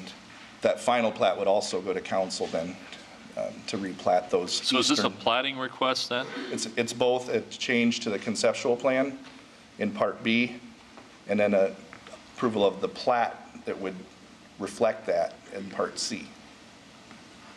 If we don't want to approve the plat, would that come back to us after it's in place? If you don't want to approve the plat, they wouldn't probably be able to move forward because they would have to have the lots. Once you had the plat, then we'd move forward with the determination on the plat, right?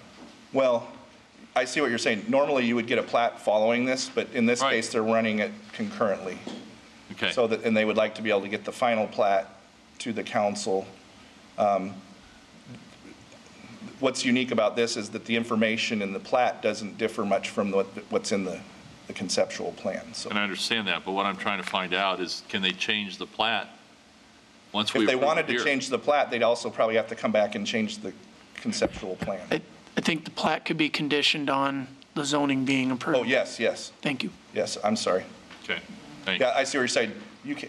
You're approving it tonight as a final approval, and it should be conditioned upon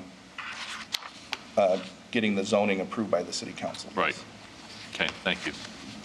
Thank God for Mike. Yeah, I apologize. I wasn't catching your, no, that's okay. Your question there. Any discussion, any questions? I have a question.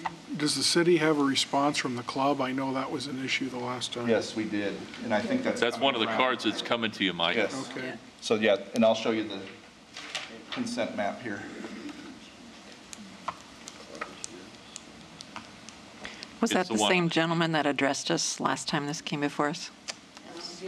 In terms of, there's a card and then there's a letter. One of them's from the president, one of them's from the general manager. The manager, Thank you. Correct. So yeah, I think it's the manager that addressed you the last time. Did you get it yet, Mike? Okay, good. I'm sorry. Okay. All right. Is the applicant here? Yes. Please come forward, give us your name and address. This is Mr. Niebuhr. Would you please give us your name and address? I am not Jennifer Drake, by the way. Steve Niebuhr with Hubble Realty Company, 6900 West Town Parkway, West Des Moines, Iowa. Eric did a pretty good job of explaining what we're asking for. They were black and white, I've got color, so I'll do this briefly, basically give you a little history of where we started with this, where we're at currently, and then we're proposing to do, so that you all can understand that. This is a picture of the original master plan, concept plan. We had originally in 07, December, planned on 12 twin home lots to the west of the development, and then single family to the east. We were zoned with an underlying zoning of R3 for density, so that would give us a total units of 54 allowed. Then we came back in October of 2008 and actually figured out what we wanted to do. And we ended up with the first phase, which is lots 1 through 11 on this drawing, doing single family homes. And then at that time thought we would have enough demand to continue that on to the east.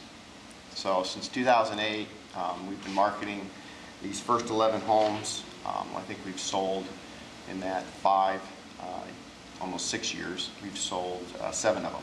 So a little, just over 1 a year. During that time, we got quite a bit of market feedback, obviously, with the people that did tour the homes and look at them. And what we're proposing is, this obviously stays the same. We've got the middle phase, which we've would propose to keep the lots the same size as the first phase, which would, it does add a lot. It basically decreases the buildable area by 5 feet. They're still very large lots. So the price points of these homes would be the same as the first phase. And do the detached, or attached villas, I should say, twin homes on now the east side of the development. Because we have had an interest from people that don't want that larger square footage, maybe don't want just that large house, but they do want this type of living in a life that has a maintenance-free home. So that's why we're here tonight. Is really it's a flip-flop of what we originally came in 08. We were going to do them on the west. Now we're talking about doing them on the east. We got a little more market information on the time in between. This is what we've developed for elevation. We have 2 sizes, a 44-foot wide unit and a 37.5-foot wide unit. Quite a bit of discussion about how these should look. Should they all be the same? And really, where we landed, we thought it would be better for the community to really change the architecture on each side of the unit so that they do have a look of a single-family home, and it doesn't get to have a sterile look. So that's one of the things we think is going to be important, to have them complementary yet have them have some individual look and the feel of a single-family home. So here's the back of that same unit. You kind of see the architecture. Here's the 37-foot unit. Basically, one's I think a 2 and the other one's a 3-car garage is roughly the difference in the back of the unit. So since May, we've had quite a bit of time and we've really taken our time to work with the club, which at the P&Z meeting that we were at in May had some concerns. That was concerning to us. Obviously, we had some things to figure out to get in the same direction, and we've taken that time to make sure that we did that. And I think, I know Dave's here and can speak to that and tell you his opinion on that. But we also had an opportunity to meet with the neighbors, both within the existing homes and then in the neighborhood. And one of the concerns that has surfaced in those meetings is, well, how will this impact my property value for my current home? Essentially, these units that we're proposing will start probably a 37-foot unit at just over $300,000 without the finished basement. The 44-foot unit will be just under $400,000, so these are not inexpensive homes. That would be very much in the range of what the first phase of homes sold. The 300 would be a little less money than the range of the homes in the first phase, single-family homes. But the 400 definitely would be within the range. It would be equal to or above the homes across the street. So as far as the assessed value, I should say, that's all you can really look at. So I think our contention is if we do nothing and stay on a path of selling 1 to 2 homes a year and stay there for 7 or 8 more years, we're going to, it's going to be, we're not going to be a good neighbor. We're going to be under construction every year. People get impatient. We've had interest. We've got 4 reserves for the twin homes, and we think it's another product type that would be popular. We obviously got interest, and it's just a flip-flop of what we had started with as a concept, and now we're back to it. So I'm happy to answer any questions. Any questions? Joanne? I'm not sure if I should be asking you or someone else, but if you will lift up several of those pages, then you'll see a picture, a shot of the empty ground across the street. It was one that Eric put up. That one? Well, yeah, next one down. Next one. Okay, there. That gives the, that, I'm wanting to look at that one mainly because it gives you an idea of the width of the road. You're going to have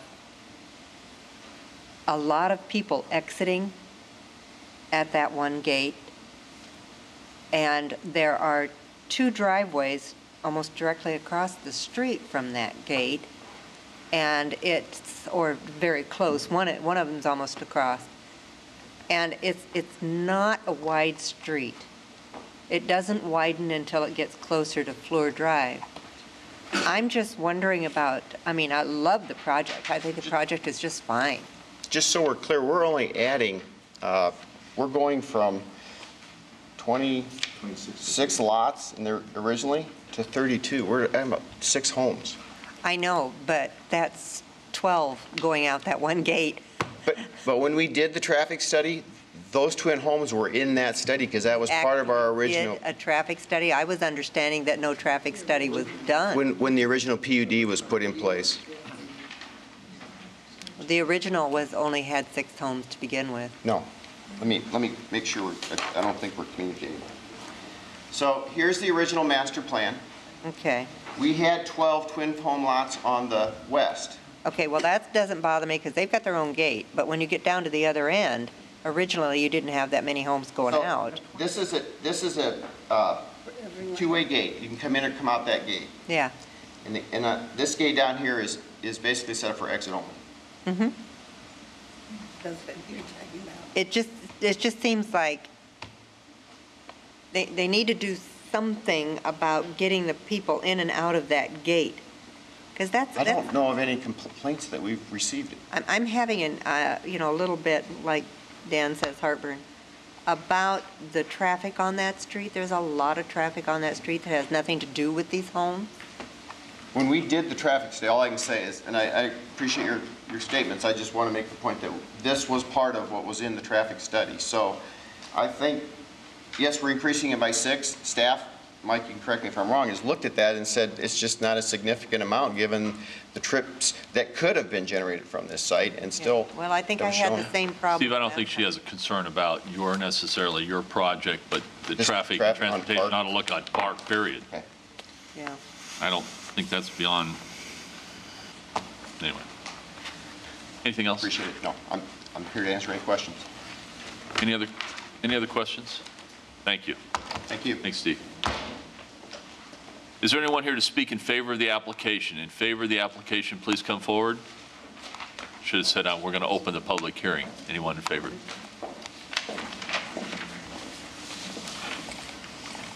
My name is Dave Schneider, General Manager of Wakana Club, 3915 Fleur. I guess probably the best way to state is that I guess I'm here to reiterate what Mr. Niebuhr said. We are in favor of the proposed change. Over the course of the last 6 months, at least a half a dozen meetings that the Hubble team has come and met with the board of directors and the executive team at Wakanda. They've been very, very open, very, very clear as to what their goals and objectives have been.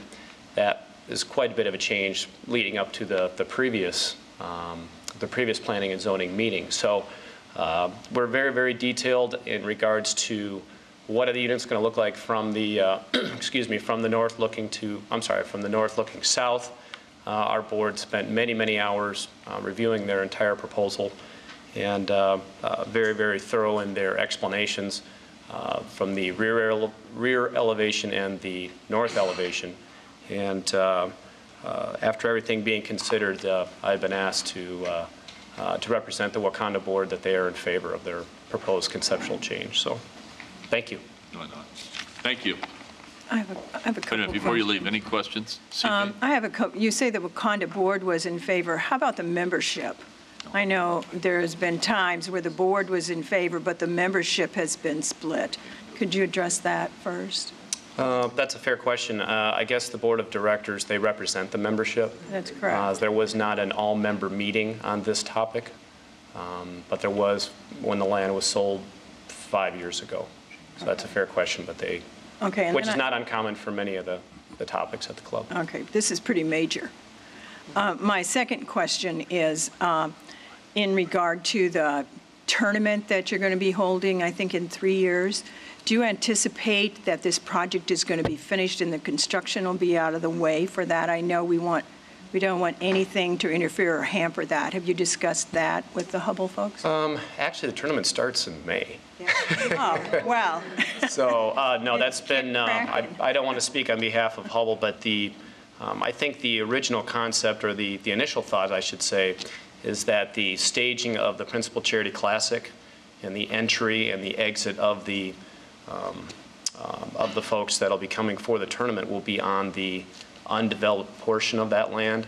That can change year to year as they're successful in filling out the project. I don't want to speak too much on their behalf, but that has been discussed at length, and there is an agreement from what I understand. So, yeah. Okay, thank you. Thank you, Dave. Thank you. Is there anyone else here to speak in favor of the application? Please come forward. Seeing none, is there anyone here to speak in opposition to the application? Please come forward, give us your name and address. Huh? Yep. And we're going to ask you to step forward and line up here on the wall so that we can move it forward in an orderly process. We just get 5 minutes this time, too? Which one will you? That's right. Get as much time as the staff and their people talk. You get 5 minutes. Violates due process. Feel free. Are we on the record? We're still on the record. Never gone off. Violates due process. Never gone off. Phil Miller. Thank you, Chairman. Thank you. Is this my 5 minutes it's coming off of? We haven't started your 5 minutes yet, so. Mr. Chairman. Please give us your name and address. Minutes away from you, fellow Attorney Harmon.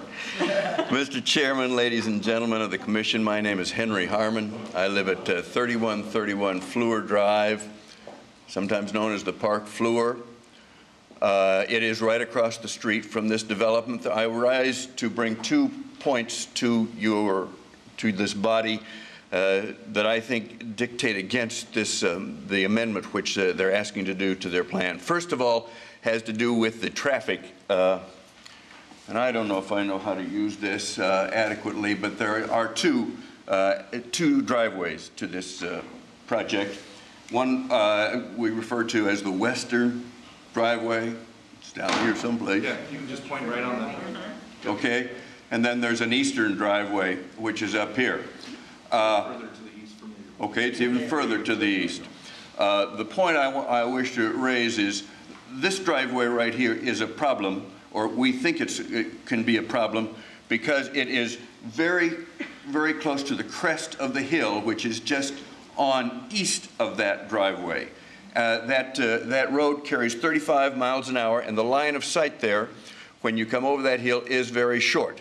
And of course, I don't have any statistics for you because there aren't any houses in that area at this point, in the eastern end of it right now.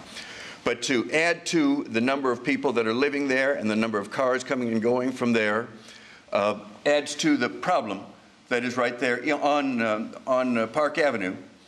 And we think that it is ill-advised to increase the density of the population in this area, and I urge that to the Commission at this point.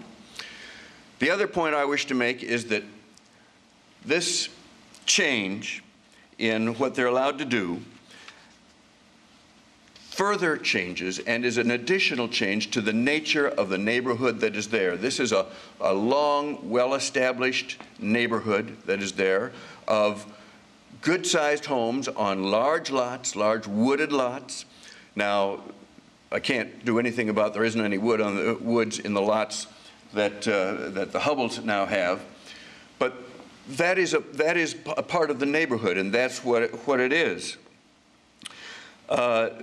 As you look on the diagram that we have here, you can see that on the north side of the street, I think there's something like 8 houses that are opposite the area where, and I have to look at my notes here because I did count them up. There are 8 single-family dwellings across the street from where the development has scheduled to put 14 single-family dwellings. Now, as has been pointed out, the lots on the western end of their development were originally allowed to have these duplexes. It's a term that some people object to, but these two living units together. And I submit that makes some sense because it was right across the street from the park floor, which was a multiple family dwelling, as we all know. And that makes some sense to put those two agreements, the way of operating the land, together, close. But you get down here to the eastern end, there are no duplexes in this area. There are no multiple family dwellings. They're large lots. Most of them I would submit to you are on an acre or more. These lots, I submit, are very small. The lots across on the north side of the street have large yards or all around the whole buildings. These on the east, they're put, first of all, the ones on the west do not have large yards. Now, you could say they back up to the country club, and that's fine, but the premises themselves do not have large yards. These on the east end that they propose, first of all, they're going to increase the density by at least, as you say, 12 cars, but they have very small yards. They just do not fit with the nature of the community. I know they have a right to do, you've already given them the right to do what they have undertaken to do, but to exacerbate that doesn't seem to me to be right, and I submit it isn't. I would also say that on this economic question, since 2008, residential properties all over this area have suffered. It doesn't strike me as being fair to ask the neighbors on the north side of that street to suffer further reduction in their property value by the degradation of the neighborhood that takes place by increasing the density. Thank you very much, Mr. Chairman. Thank you. Henry, before you leave, any questions? Thank you. I don't know much, so it can't be many. Thank you. Thank you. Please step forward, give us your name and address. My name is Timothy Fermonic. My address is 1920 Park Avenue. I'm sorry, what's the first name? Timothy. Okay. You can call me Tim. Okay. What was your last name? Fermonic. F-O-R-M-A-N-E-K.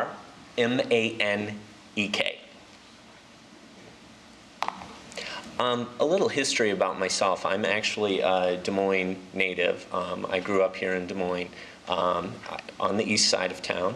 I used to come to the south side a lot with my parents and drive by Wakanda Club on my way with my parents to Target, amongst other places here on the south side. So I feel very privileged to have done well enough to live in this community. I own my own business, very successful IT consulting business here in the city of Des Moines, and I get to live with some fantastic people who are also here tonight as well. So I'd like to just kind of start by saying I respectfully disagree with several of the statements made by the Hubble representatives.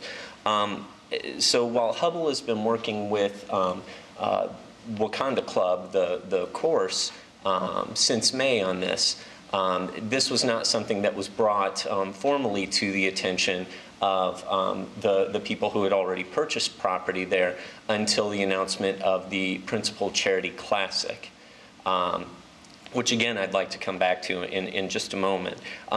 So the first formal conversation that we had as a neighborhood about it was then, and we expressed opposition, and there was kind of a, okay, we're going to take that back. The next time that this was brought to our attention was 2 weeks ago on the 1st of the month. And it was presented to us as, this is what we are going to do. There's no opportunity for feedback. We brooked issue with that and brooked issue with the lack of representation in both the architectural process of it, as well as a lack of representation within the homeowners association as well, since it's in the hands of Hubble. And Hubble has said, okay, well, moving forward, we would like to see some representation there, especially from an architectural perspective. However, nothing has been formalized, nothing has moved forward, and there certainly has not been any additional discussion. Additionally, while this was reviewed again by the Wakanda Club Board, I think an excellent point was brought up in terms of the membership. So I've talked to at least a half dozen members of Wakanda Club, including some that are realtors that do not agree with the duplexes on the property as well. So there's a high degree of unity amongst the current residents in terms of not wanting these types of homes. As the previous speaker mentioned, they're simply out of character with the area, and we couldn't possibly agree more.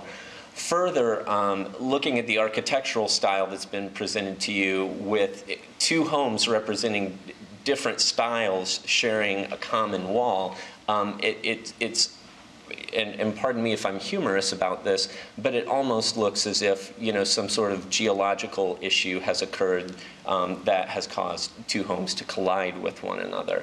And again, I don't feel that that represents the vibrancy of the community well, or presents the type of architecture that we would want in that area, especially long term.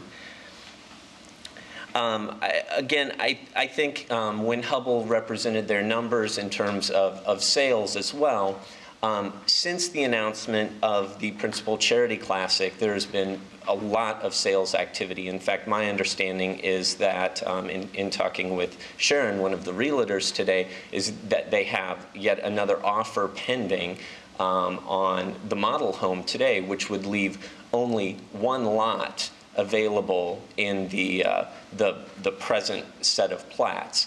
Now, most of us don't have any issue with this middle development that they're talking about in terms of continuing development of the detached townhomes. But all of us that are here tonight representing opposition, our primary issue is with the addition of duplexes to this development.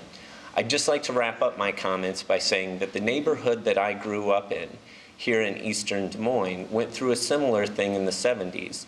I lived with my parents on a lot that was a full depth lot in the neighborhood, meaning it went from street to street.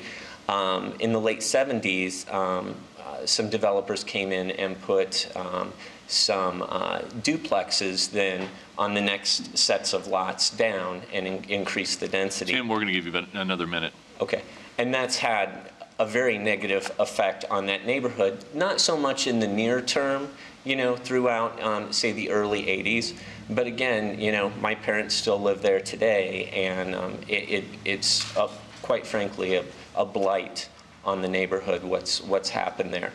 I'm certainly not saying that that is what would happen here, but again, it's so out of character with the neighborhood as not to fit.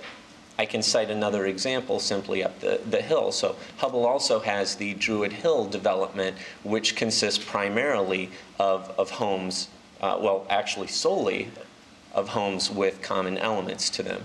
And yet, at the same time, despite the challenges that they faced in that development, they never once decided to choose to offer a completely different style of housing in that development.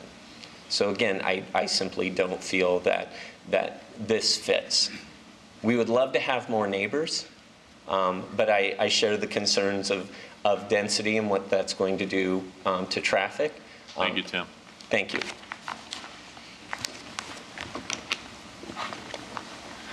Please come forward, give us your name and address. I'm Stacy Peel. I live at Wakanda Living, 1926 Park Avenue.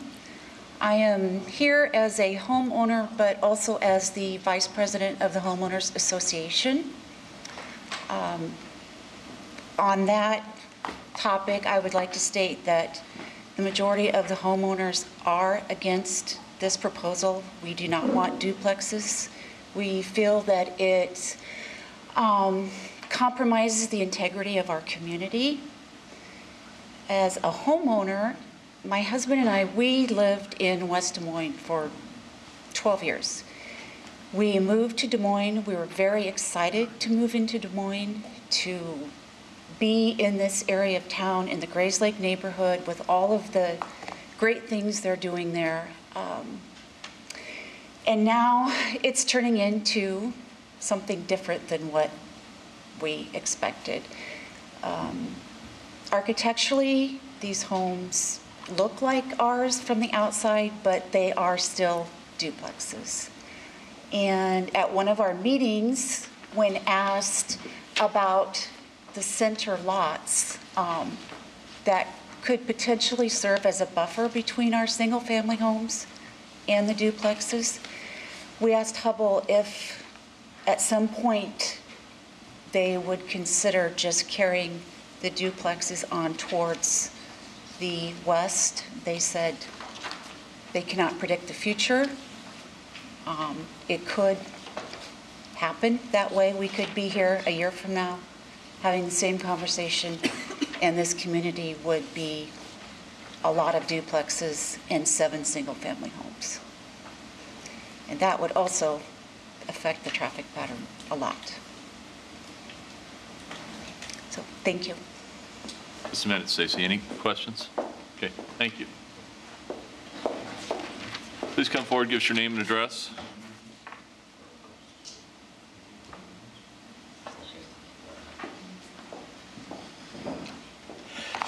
Well, I won't say ladies and gentlemen because you're not a jury, but you're just as important, aren't you?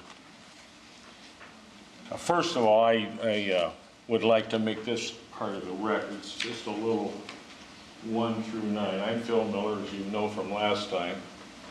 I'll try not to get the chairman's wrath, which I did last time.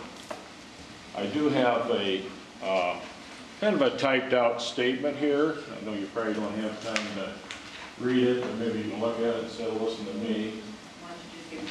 Would you please? Thank you. I didn't get enough for everybody, but I didn't call down and ask how many were here. Phil, what's your address? My address is 1425 Park. I call it the Club Park Avenue, not because it is a club, but I've lived there. I'm probably one of the oldest ones up and down the street, and I'm an insider as far as this goes. Why do I say that? Caddy, busboy, waiter. Remember I said that last time we were here. At where? Wakanda. I know every part of the inside of Wakanda Club. I know all the grass of Wakanda Club. I'm the one that when Hubble said last time it was a junkyard over there, I said, wait a minute. It's a beautiful, it was a pristine place. Foxes, whatever, birds, anything and everything. Okay, so first time I let this run by me, and I said last time I wish I hadn't. And this time when I saw it coming up, I said, whoa, wait a minute. So I tried to write down a few things while everybody was talking, and naturally I can't read any of that. Okay, it's on a purple folder, so I'll just talk like I did last time. I agree with everything these other folks have said. I know Mr. Harmon, I've known him since Drake. I knew his father, who was the head of the school. I was just a little guy working at Wakanda Club, living way over on Southwest 2nd, putting myself through school by working all the time they could at Wakanda Club. Busboy, waiter, whatever. One day when I got out and I got my law degree and I got a good job, not because all the law offices wanted me, because I was just the C student. All the A students, you know what they got? They got the big law firms. The B guys, they got the banks and all that. And the C students, Lex Oxens, they always said, made all the money. So I was fortunate to do that. And one day I was driving down Park Avenue, going to a men's garden club, saw this nice house, 1425. Keep in mind that the north side of Park Avenue was the women's 9-hole golf course, because when I read the abstract, I saw that. In my backyard, I've got a sand trap and a green. Those people lived in it before me, took it out of there, and I thought, wow, they must be whatever. So anyway, that's what I think about this project. It's whatever. It shouldn't be there. Anybody that lives there, and I'm just a single person there, now, the sole person. I heard people talk about the street here. Without those condos, duplexes, I don't care what you call them, they don't belong in the neighborhood, any of them. My opinion. I don't care what they say. I don't care what the staff says. That street from Fleur to 14th is one of the most dangerous streets in the city. No traffic survey, we don't need one currently? Come on. I wasn't born yesterday. I'm 7-0 now. Where's the traffic survey? Why didn't they have one? They need one. What's the density right now? Let me say this. I've sat there I don't know how many people have ran into my retaining wall since I've lived there, and I've lived there 71. That's when they didn't have any development in the back. The pheasants came up in your backyard. Okay, 2.5 minutes, Mr. Chairman, how am I? One more minute? You know you get another minute even after that. Oh, I'll get 6, thank you. Now, for the record and for the nice lady that's making all these notes, violates due process, it's fundamentally unfair. It's fundamentally unfair that the staff only meets with Wakanda Club and the proponents, doesn't meet with any of the neighbors that live on the street, violates due process, violates notice. Same thing, Hubble and Wakanda meet by themselves. I never got an invitation. I'll lay you money the people living up down the street didn't get them. They only met with their people that are over there, their customers right now. I never got a notice. Violates due process, notice, it's unconstitutional. Where's the justice? Have we forgotten about justice?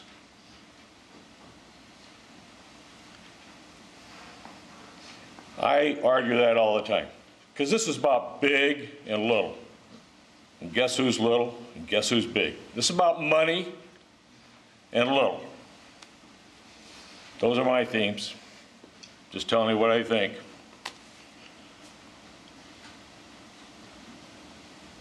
In the wintertime, I can't tell you how many cars, if it rains, if it freezes, if it snows, if it's slick, they slide back down that hill, take it to the bank. How many cars are going to be for each unit? They got kids, you know all that. Your kids got cars, they all got cars now. I went to Lincoln, hardly any cars. I had a car because I worked. The kids that had somebody, they had cars, but they hadn't have very many. But now you look at it, 1 minute? 1 minute? Yep. Okay. You heard me last time. I'm not a real quiet person. I believe in what I say. I believe in what these other people say.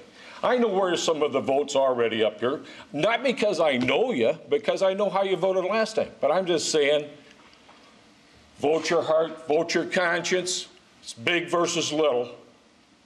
These homes don't look like our homes over here on the north. No way. Good day, America. Thank you, Phil. Any questions? Thank you. Please step forward, give us your name and address. My name is Jeannie Lau, spelled L-O-W, and my address is 1902 Park Avenue. My husband Steve and I bought a house in the Wakanda living development this year. We're the latest in the residence. We love it there. It's an awesome community, and we love the character of the neighborhood. That we've wanted to live there for a long time. So very happy to be able to be a part of that neighborhood. And I think that, you know, one of the things I want to point out on top of the comments that everyone else has made in our neighborhood, you know, we really wanted to work with Hubble on this. We really, once they brought it to our attention formally, we said, look, you know, we have issues with this. We really want to talk about this, to maybe study it further. Could we delay this? And the answer was no. You know, one of the points that one of the Hubble representative brought up was only one home a year has been sold since the development began, but we all know what we've been through during that time. So we have to take that into account. This year, in 2012, there have been 3 homes, and then if you count the 2 lots that are have also been sold on either side of our home, that's 5. So you can see that there's been an increase in activity in the development. There's an increase in interest in these homes. And what we asked Hubble was, let's not do this yet. You know, we've got the Principal Charity Classic coming. There's going to be a lot of visibility for the neighborhood. Could we look at taking those lots, leaving them as they are, selling those as villa lots like ours are, and see what we can do? And the answer was no, this is being done. So I guess from our perspective, we have a concern about our property values, and it's a real concern because that $300,000 price point is lower, significantly lower than the price point that we were looking at. So those are my comments, and thank you for your time. Any questions? Thank you. Anyone else here to speak in opposition to the application? In opposition to the application? Mr. Niebuhr, do you need some rebuttal time? I will make it very short because I know everybody's tired and it's getting late. So just a few points. I hate the characterization of these being duplexes, I guess, and I just want to set the record straight. These are $300,000 to $400,000 homes.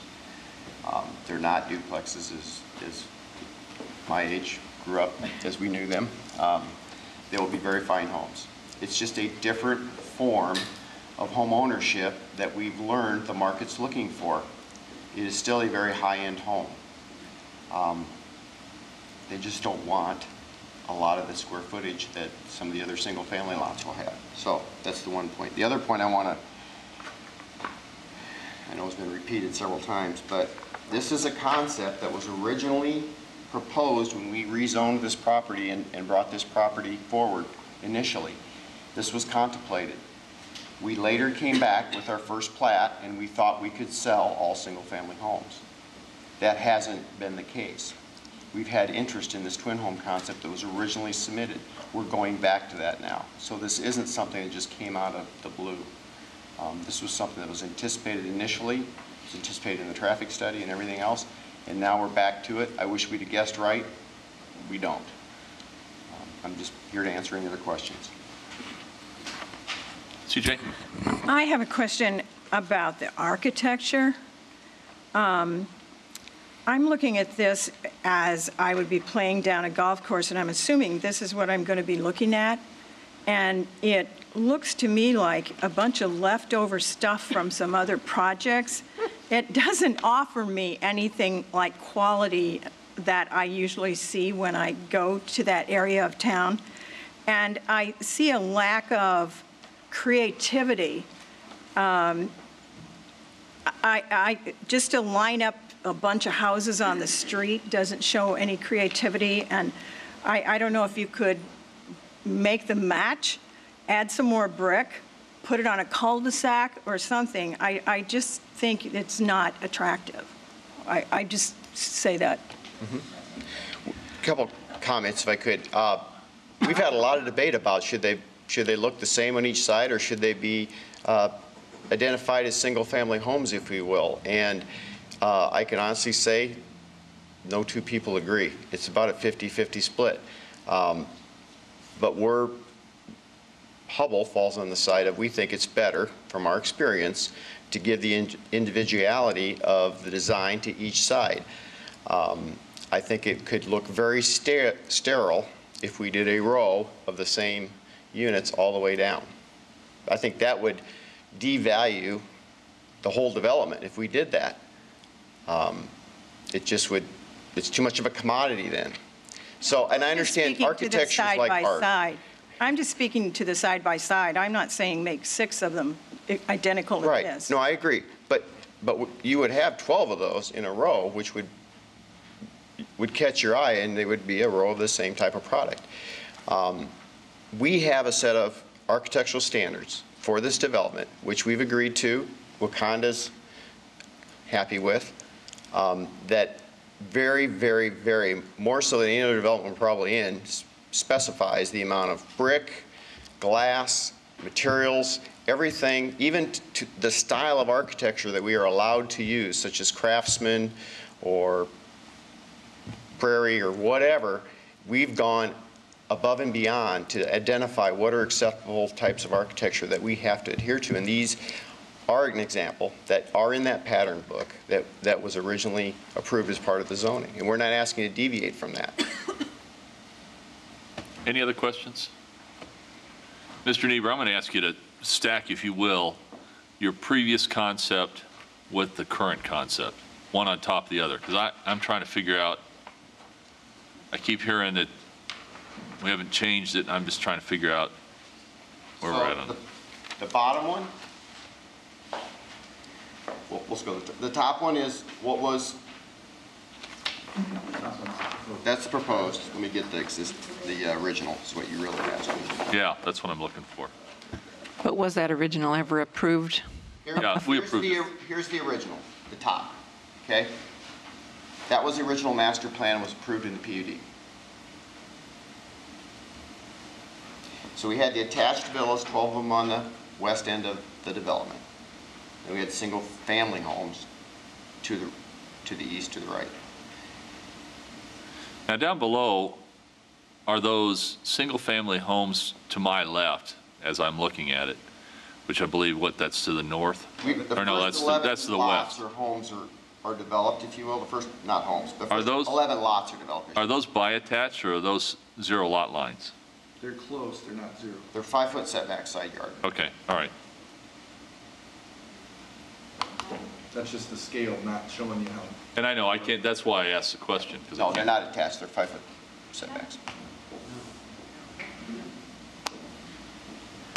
Joanne? I'm having the proverbial heartburn on traffic still. And the only thing I can think of that would alleviate the real problems with the traffic and with the road itself being narrow and on a hill and all the other things that what's-his-face mentioned, is there any possibility of a deceleration lane at that eastern gate? Oh, I see. Mr. Chairman, I represent Hubble Realty Company. I can speak to the traffic because I was the one who originated the original master plan. My name is Joe Petrozinski, and I'm also with Hubble Realty Company, 6900 Parkway. You can see that there's a private drive on this with limited access to Park Avenue.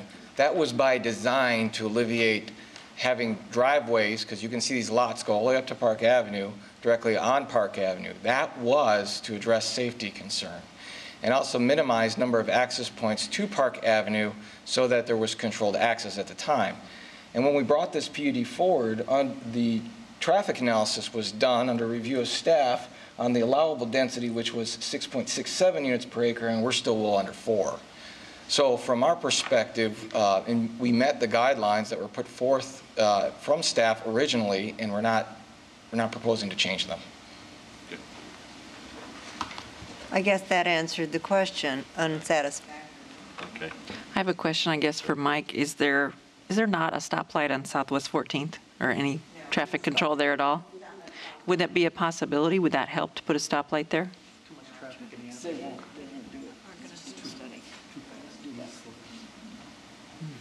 Okay. Any other questions? Thank you. The protesters did. I'm sorry. Mr. Chairman? No. No. Violates due process, please put that in the notes, thank you. Since the previous people got rebuttal, I believe Mr. Little's did. You know, I might be able to help the protesters out here if I had a minute. And that is that you bring up a very good point about the stop sign. And I do have a 16-year-old that drives up and down Head Street every day to go to Lincoln. And it is a concern because, first of all, Fleur Drive is busy. And we have several interruptions because of motorcades. And I mean, during the last 18 months with presidential motorcades and so forth, that also has blocked up traffic. And I think maybe the concern that kind of ferments for me is the lack of communication with the neighbors. And I don't just mean these neighbors, but I mean, I live in the area too and never heard about this project, even prior to being on the Planning and Zoning Council.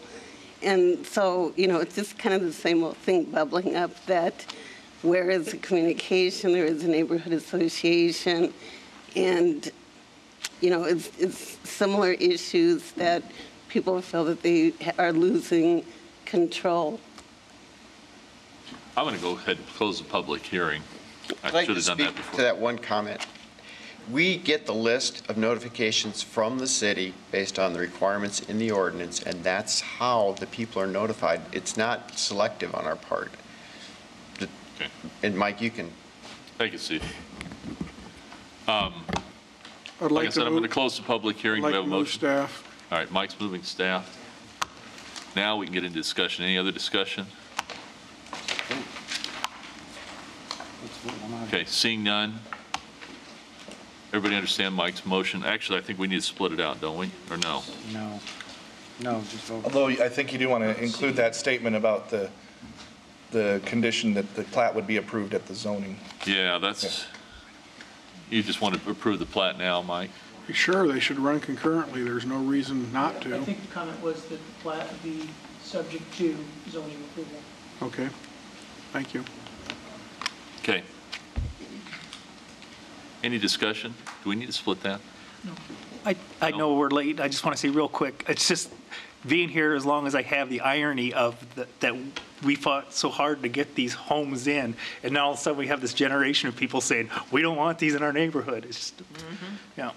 And then as far as the duplexes go, I wish I could afford $350,000 home. So that's just me. Thank you.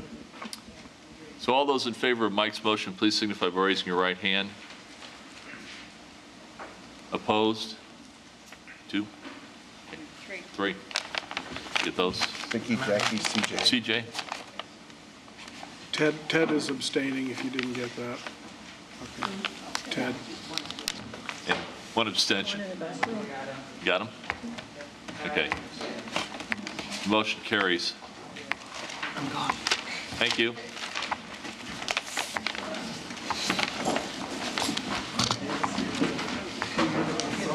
Do we have anything else? We're done. Oh, that's right. You got that. Okay. Is there anything else? Sorry. Anything else for the good of the group? Seeing none, we're adjourned.